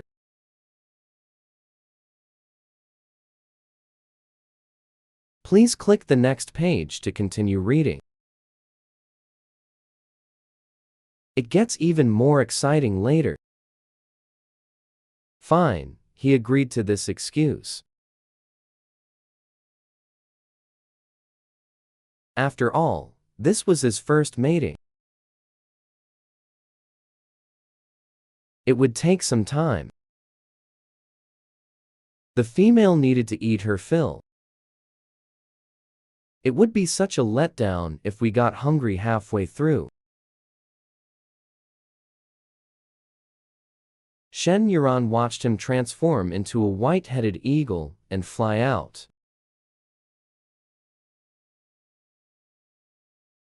The entire cave was now left with. She breathed a sigh of relief. But remembering he would be back later, she immediately ran to the cave entrance and looked down.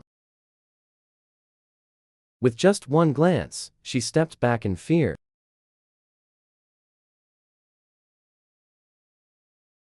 This was much higher than the previous place. There wasn't even a path down beside it. The entire stone wall was terrifyingly smooth. After all, those who came here were eagles that could fly.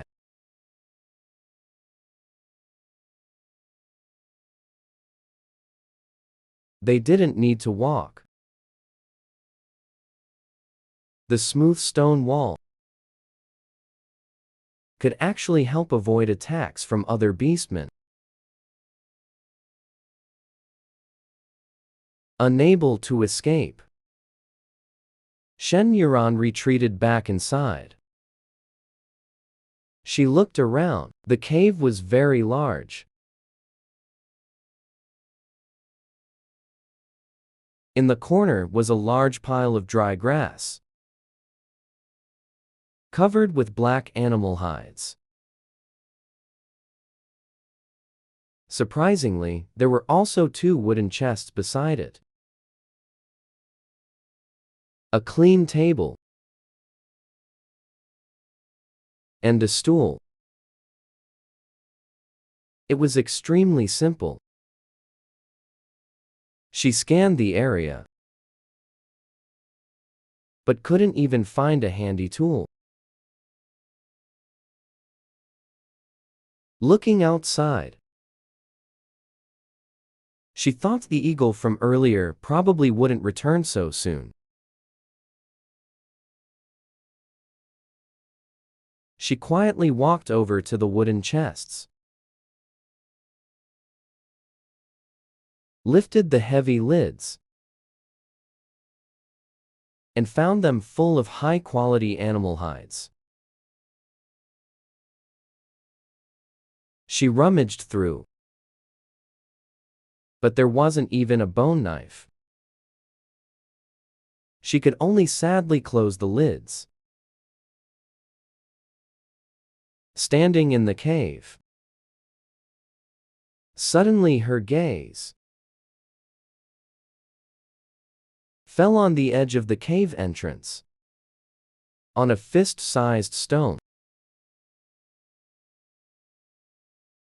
In the entire cave, it was the only thing that seemed somewhat useful. Quickly pick it up. Quietly hide it under the animal skin bed. If he dares to get rough with me, I wouldn't mind smashing his head with the stone. I've heard birds' heads are very fragile. Having something to rely on, I feel less scared inside. Even when Yin Yao brought back prey, he could still force out a smile. This prey is huge. Yin Yao's brow twitched slightly. How can this female still manage to smile?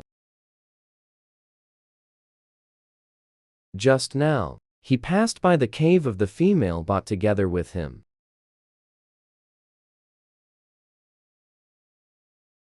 The screams were so loud. Chapter 19, Testing. Yin Yao indifferently tossed the prey directly at the cave entrance. Go eat it. Shen Yuran stood frozen in place, looking at the still fur-covered antelope at the cave entrance. An idea instantly formed in his mind. Standing there with a gentle expression, lifting his eyes to reveal a pitiful look. But I don't know how to skin it.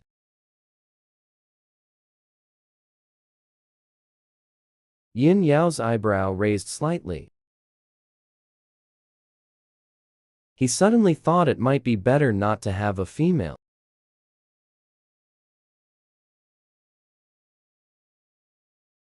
If it weren't for the rutting season being too hard to endure, he wouldn't want a creature like a female at all. Back in the north, which female in the caves didn't skin their own prey?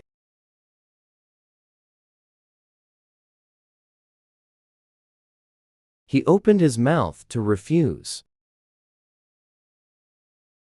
but his gaze fell on that aggrieved face.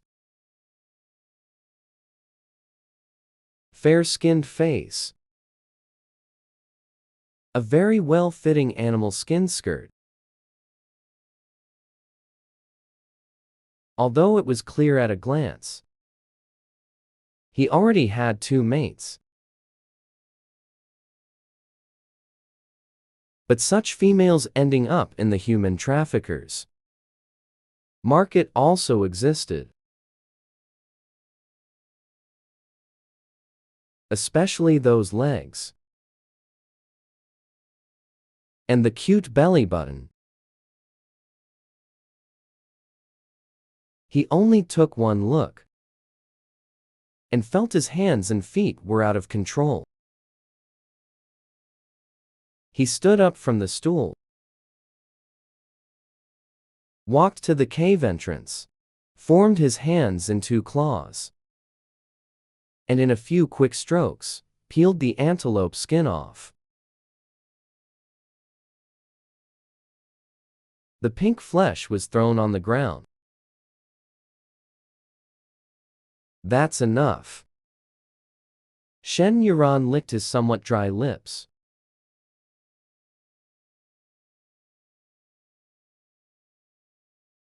Walked over to the antelope and looked at it.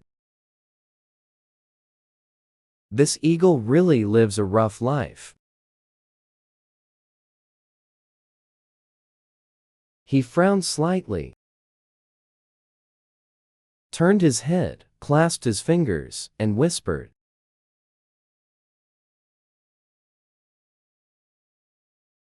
But, I can't eat it raw. As soon as these words were spoken, Yin Yao instantly flew into a rage. A pair of fierce eyes shot towards her.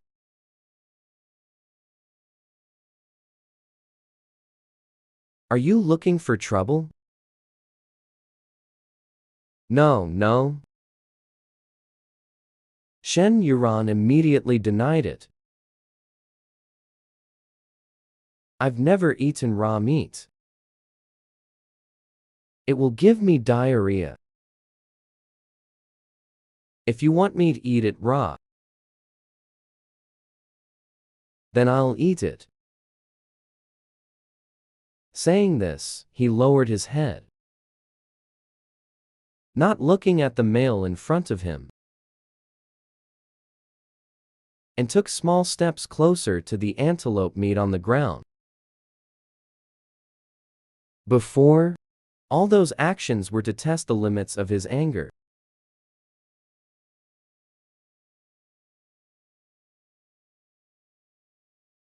But now, she really didn't want to eat raw meat.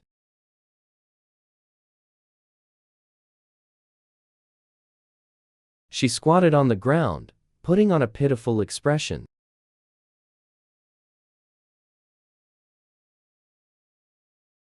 Deliberately turning her body so he could see her face.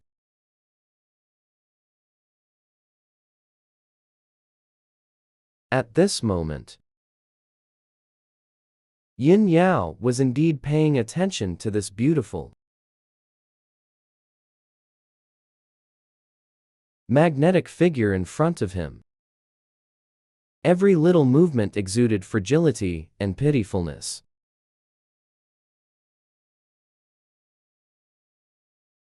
Especially after his own roar just now. Naked eye visible, she actually trembled with fear.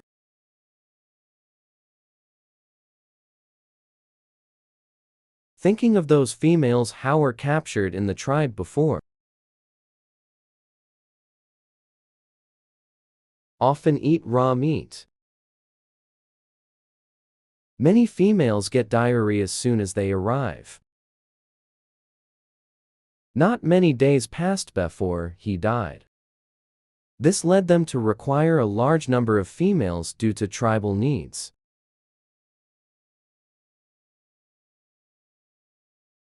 However, the number of females in the surrounding tribes was limited. Moreover, he detested this method of seizing by force.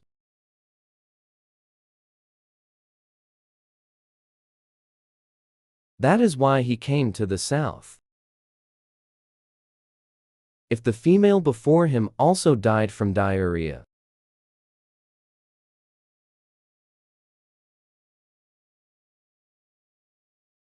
then what difference would there be between himself and the males of the former Ying tribe? What would be the point of having separated himself?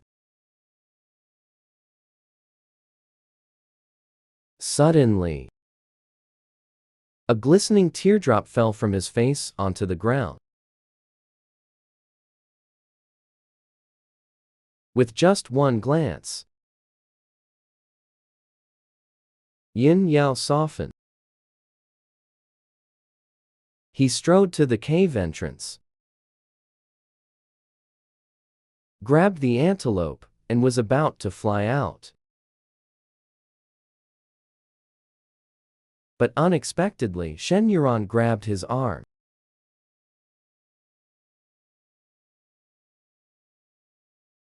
"Where are you going?" The sudden touch made Yin Yao's heart tremble.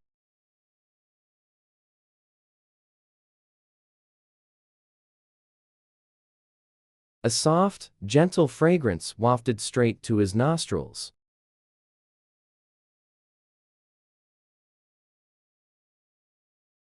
He hated it most when others touched him.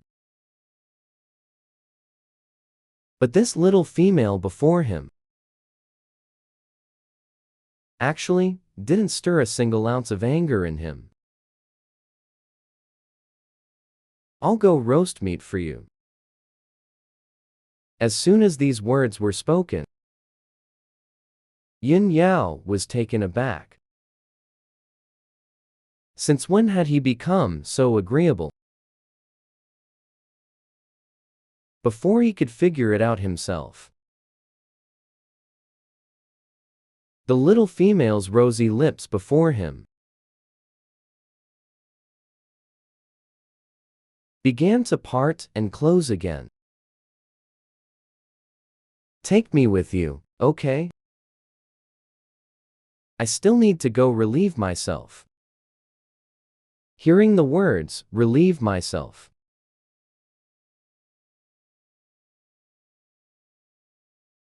Yin Yao frowned, his expression instantly changing. "What does relieve myself mean? I think you're trying to run." "No, no, no, no.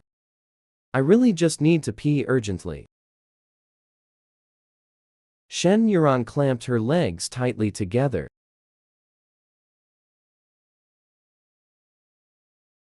Pretending she couldn't hold it any longer. Now, Yin Yao understood. Did she need to urinate? He turned, one foot gripping the antelope, the other foot seizing her waist. Spread his enormous black and white wings, and leaped down. Passing through the clouds, he saw the river and forest below.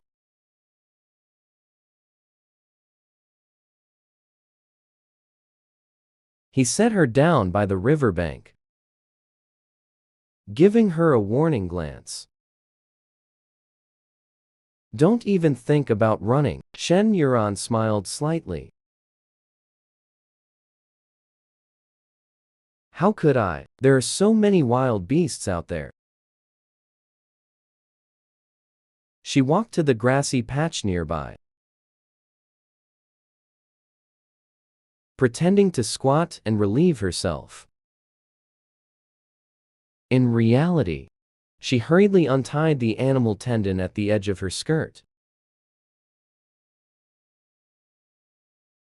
and tightly bound it to a nearby thorny branch. She wasn't foolish enough to simply run into the forest.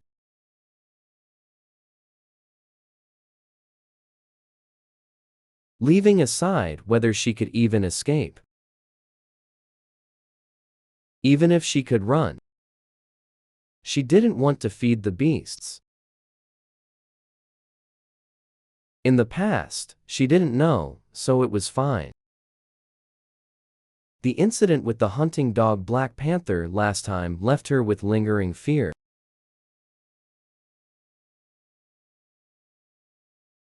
Her scent wasn't strong enough. She deliberately smeared some of her own saliva on that animal tendon. She hoped heaven wouldn't rain. After doing all this, only then did she come out with a smile on her face. Pretending nothing was wrong, she squatted beside him, watching him roast meat. She couldn't understand why this male in front of her, who was quite good-looking,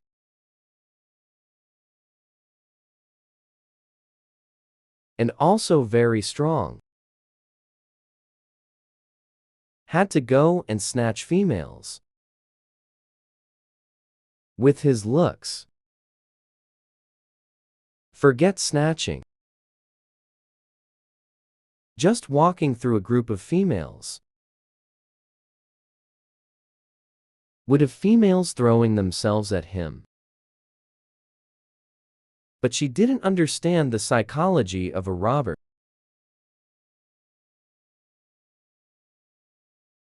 It was very possible he was psychologically twisted, who could say?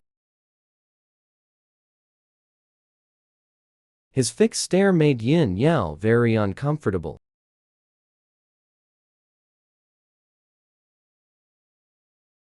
But this little female in front of him was too timid.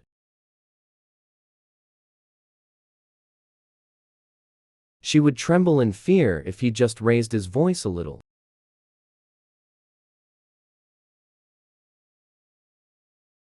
He could only pretend not to know. But the corner of his eye remained locked on her.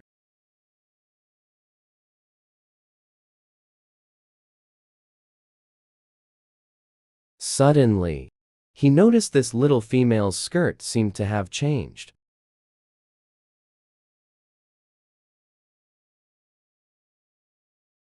He handed her the roasted meat, urging her to eat quickly. Shen Yuran took the roasted meat. It only had a faint saltiness. But the advantage was the meat was very fresh. So there was no unpleasant fishy smell. Just now, this eagle beastman in front of her had also washed off the blood.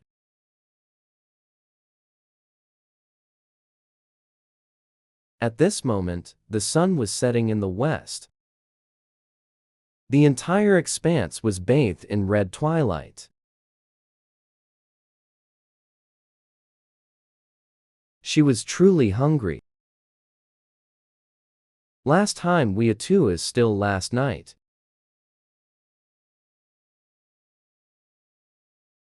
One bite down. Crispy on the outside, tender on the inside. Very refreshing. A whole antelope. He only ate a fist-sized piece of roasted meat and couldn't eat anymore. Yin Yao looked at how much was still left. Directly vanished it into her own belly and went back. Shen Yuran sat on the stone. Hearing this, immediately looked up and said with a smile, "Good."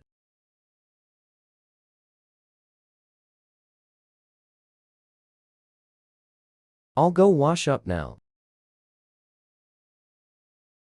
And go back right away. After saying this, regardless of whether he agreed or not, she walked directly to the riverside, washed her hands and face, brushed her teeth with the twig, even washed her feet thoroughly, until the sky turned completely dark. She was still there, slowly fumbling around. Yin Yao stood behind her, arms crossed, the corners of his mouth lifted in a not quite smile. This little female really has quite a few tricks up her sleeve.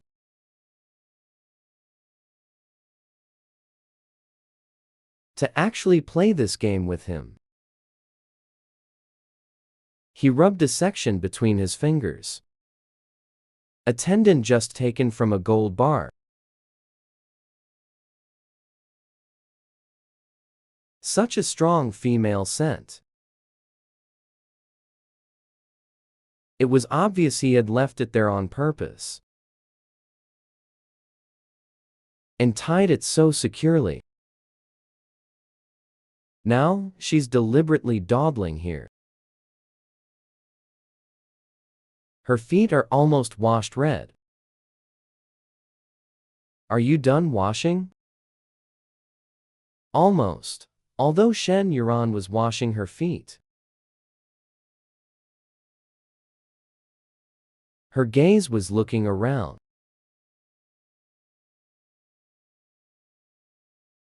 She had been lingering here for a long time. But why hadn't Huang Yu and the others come to rescue her yet?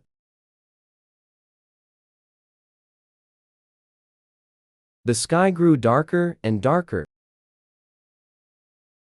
Her heart grew more and more uncertain.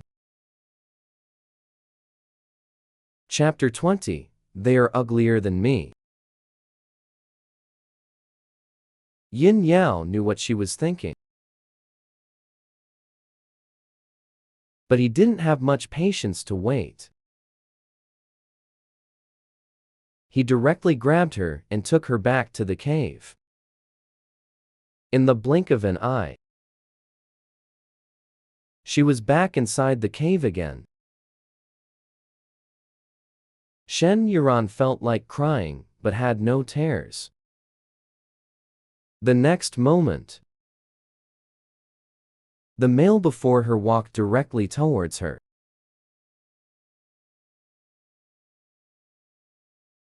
Pushed her down onto the fur bed beside them.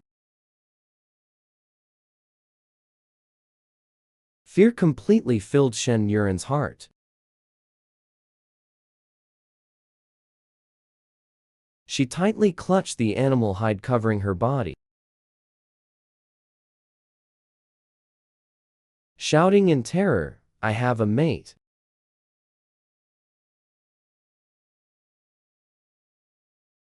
You can't do this to me.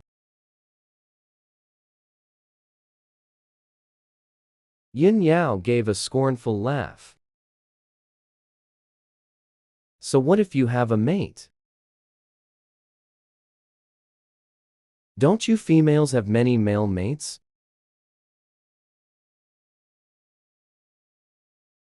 Besides, the fact that they could lose you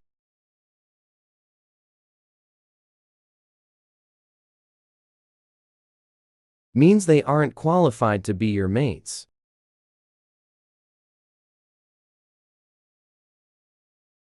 He reached out and tightly pinched her chin.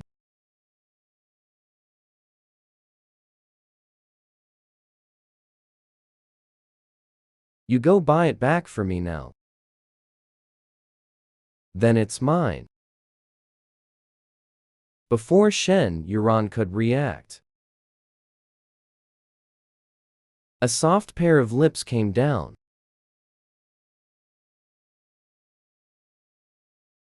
very aggressively began to invade and plunder her. Only when she felt the pain on her lips did she finally snap awake.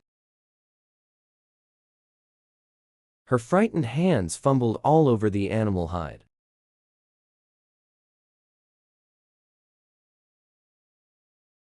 Soon, she felt a rock.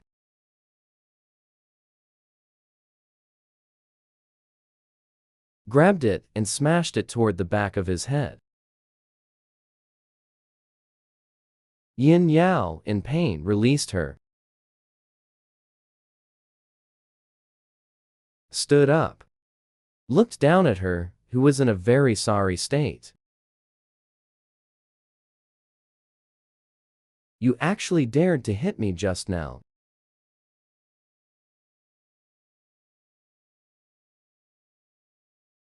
But she had used all her strength. Yet, the male before her showed no injury at all.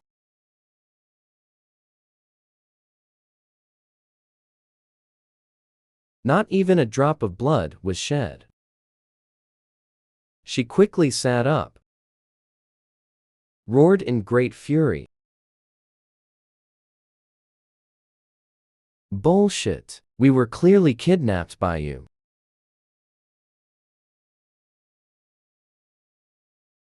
I want to go home. As soon as these words were spoken, Yin Yao's eyes turned cold. Looked down at her. What did you say? You just said you were kidnapped?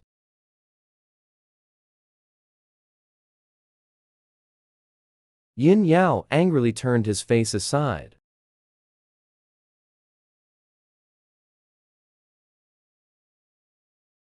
This damn male. What he himself did. Pretending not to know. That's right, we were just gathering outside.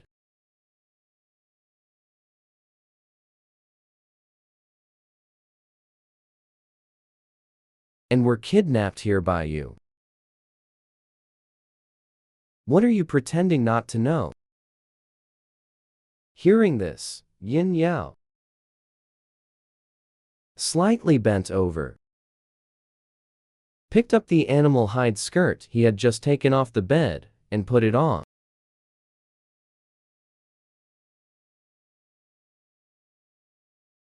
Without saying a word, he left the cave. Headed straight for the two caves below. You three, come out. A cold and stern voice made the three males who were enjoying themselves immediately tense up. They walked out of the cave with faces full of ingratiation. What's wrong, Chief? Yin Yao didn't beat around the bush with them either. Where did these three females come from today?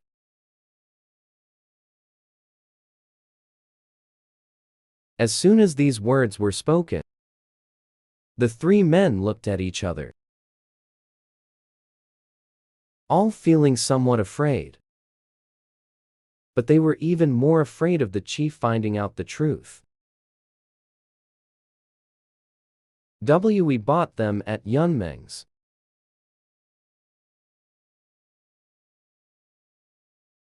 Yes, we spent all the cowrie shells you gave us.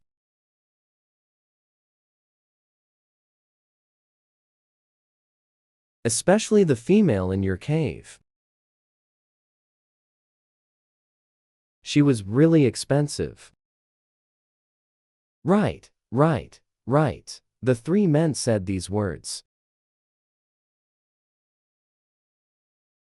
But their eyes didn't dare to look at Yin Yao. Not only that, they kept dodging his gaze. Yin Yao stared straight at the three of them. Without saying a word. The powerful pressure made the three males break out in cold sweat on their foreheads. Have those two females come over and speak. Hearing this, the three males immediately went weak in the legs. If those two females came over, wouldn't their misdeeds be exposed?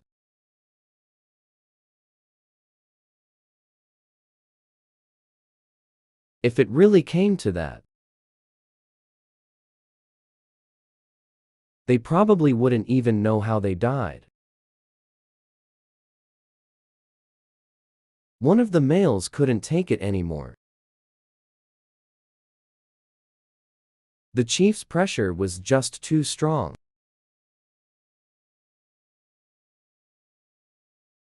His knees went weak, and he directly thudded to the ground, kneeling. Chief, we were wrong. Please spare us. Yin Yao's eyes flickered slightly. So these three people were the ones you snatched back, right?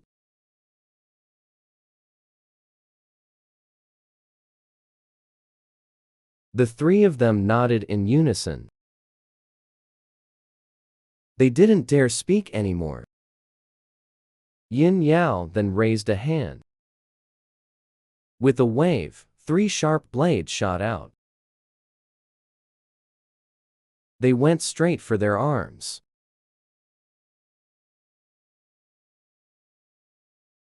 Instantly, blood gushed out like a fountain.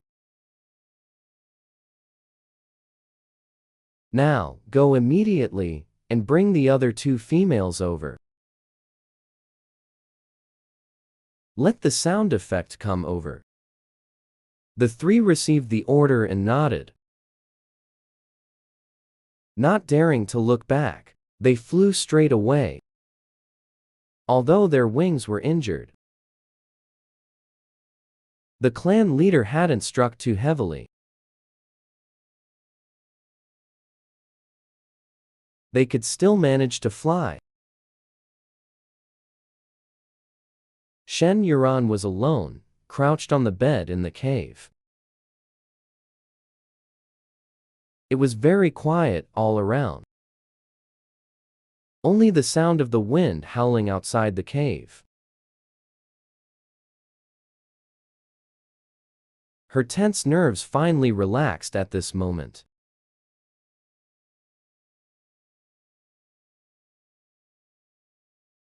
She soon collapsed onto the soft animal hide and fell asleep. When Yin Yao returned, he saw her curled up quietly in the corner.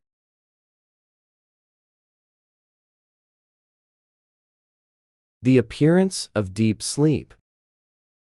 At this moment, the other two females who were abducted along with her were waiting in the small cave next door. But looking at the peaceful, sleeping form of this female before him, he actually felt a bit reluctant in his heart. From the first moment he saw her on the cliff,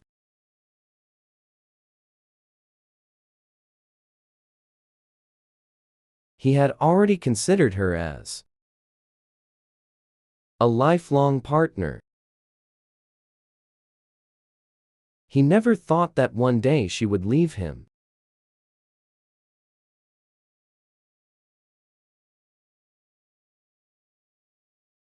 And that day would come so quickly.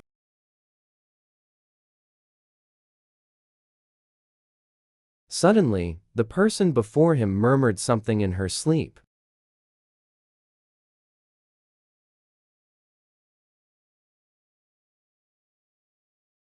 He immediately pulled the nearby animal hide blanket over to cover her. The nights in this cave are not as warm as down the mountain.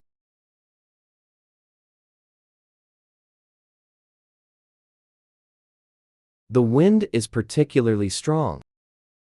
It's also very cold. Let out a long sigh. Forget it. Just let him be selfish this once.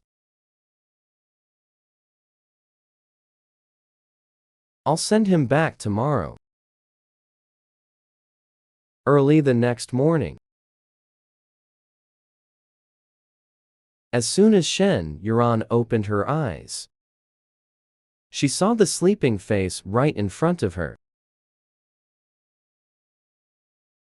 scaring her into immediately sitting bolt upright. Seeing the animal skin clothes still on her body, she finally breathed a sigh of relief. Thank goodness, thank goodness. Don't worry, I wouldn't take advantage of someone in a vulnerable state. A voice came from beside her.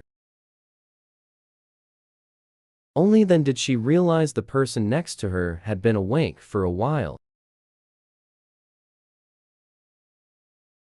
Yin Yao got up, turning his back to her as he rose. I'll take you back today. What? Shen Yuran, suddenly hearing this,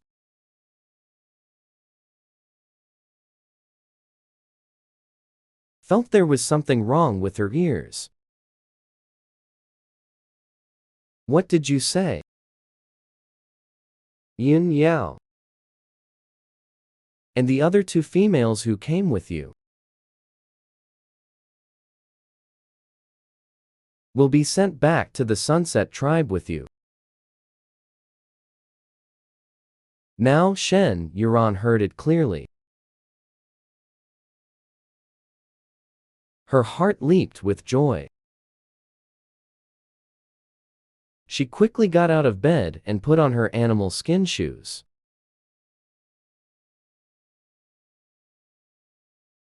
As soon as she looked up, there was a pair of strong and powerful legs standing in front of her, followed by a very serious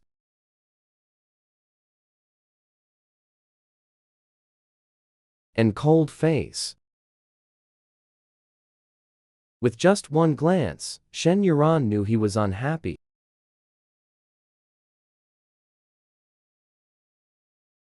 Could it be that what was said earlier was testing her?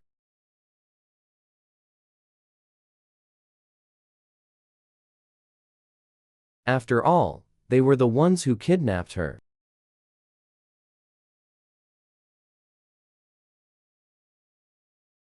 It had only been one night. And now, they said they would let her go. No matter how she thought about it, it didn't seem reasonable. Was it that, as soon as she agreed, he would punish her severely? Thinking of this, her heart skipped a beat. She slowly stood up, meeting his icy gaze. Why? Could it be that you don't like me?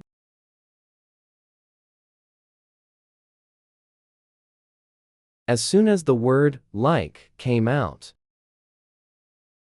Yin Yao's heart